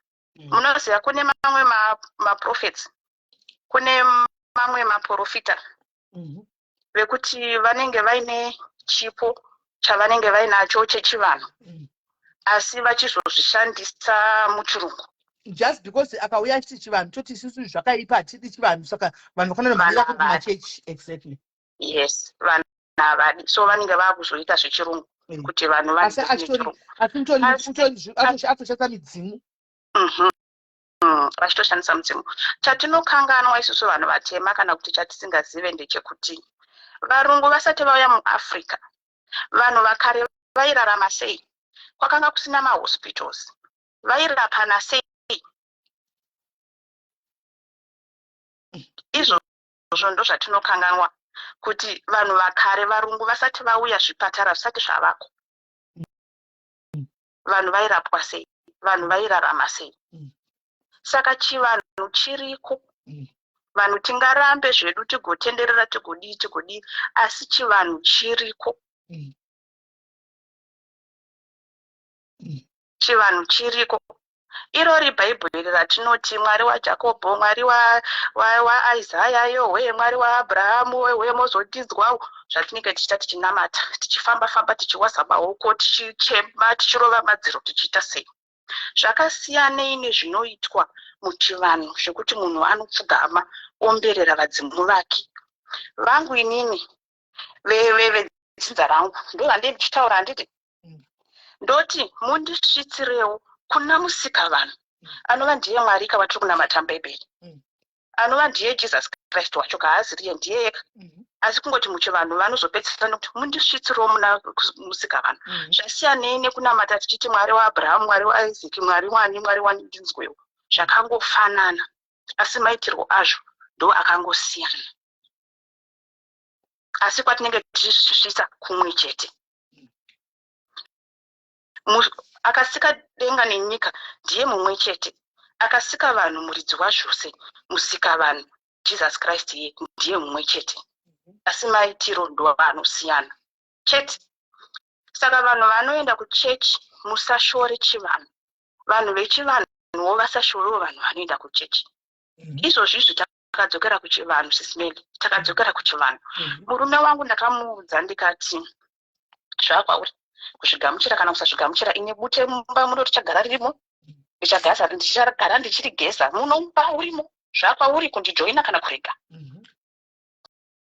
Iwe une zvako zvaunotenda, ini ndine zvangu zvandinotenda. Zvechivanhu ndakakura ndichizviona, tikazviramba tikati tiri kuda kunamata. Tikanamata we taitsanya iwo ma 10 days yekutanga kwegoraya. Iwo makomo takakwira makomo tikaneta tikatsanya tikadii. Saka zvese ndakazviita. Asi ndakadzokera kuchivanhu. Mai vangu vakatoshamisika ndichitovati mama ndokumbirawo kuti mundidzidzisewo kuti kusuma zvinosumwa sei. Ndoda kuzopota ndichimuka kwakunoedza ndichisumira. Vakaseka shwa. Vakati iwewe inge ndiwe waishora wani, inge ndiwe wairamba wani. Inini kuchechi kwandatoenda yanga itori chechi hombe. Itori ndofunga madhiaries vatoripo vamwe vatori panapo. Nditora amai muvhangeri. Nditori nechigaro chekutoti ndaitoti inini ndanga ndisingakasike kuenda kuchechi. Cheya yangu ndaitoona yakatondimirira pakresti roya. Ndikasvika vanhu vatanga yangu yanga isingagarwa. Ndaingotedzana namai mufundisi kudai pazvigaro. Asi ndakazvisiya. Kuchechi ndingaende yangu barrier society kaikungoti kana wazowana dambudziko unowana vanomira newe, kana ukafirwa unowana vanouya vachiimbawo, garai naye baba. Vana vachimbovanawo vanovaraidza mumba imomo 2-3 days munhu achizonovigwa. Mumba munenge mine vanhu vanenge varimo, hama nevana havazoite lonely. Asi chivanhu changu ndinenge ndichiita kuchechi kwangu ndichienda, kuruwadzanowo ndichienda nevamwe. Ingoriwo zvokungotiwo barrier society yekungoti unozongowana vanomirawo newe kunonzi kwenyu kwarira mhere chete. Amen. Right. Thank you very much, Kona. Thank you. Nekuti mufananidzo chaiwo wamatoya nawo wamai venyu vanenzeze kunzwa vari kunzwa. Thank you very much, Kona. Notenda. Handi muri kunzwa guys ka? Hatisindi kutaura ndemumwe. Hatisi kutizama kubvisa munhu kuti ibva apa uinde apa, ibva apa uite izvi kana kuti ita izvi. Asi tachizama kuda kuvhurana nekuonesana kuti zviri kuita sei. Anomuona? Kuti zviri kunyatsofamba sei. Ndo yadachida kunzwa. Ende nyaya iyi haina kupera. Tichazoita part 2 rimwe day because we want to speak about nyaya dzechivanhu nemanjusu. Nokuti ndipo pane confusion yakawanda, haisi mhosva yevanhu, confusion yawandisa. Toda kuzotaura about chivanhu nemanjusu. Because kudhara tiri kutaura vedu ava ma-ancestors edu aya aive nethe way yavaita nayo vachiita zvemanjusu. Handika vachipinda kunopira manjusu avo zvatakuona iko zvinhu zvasiyana.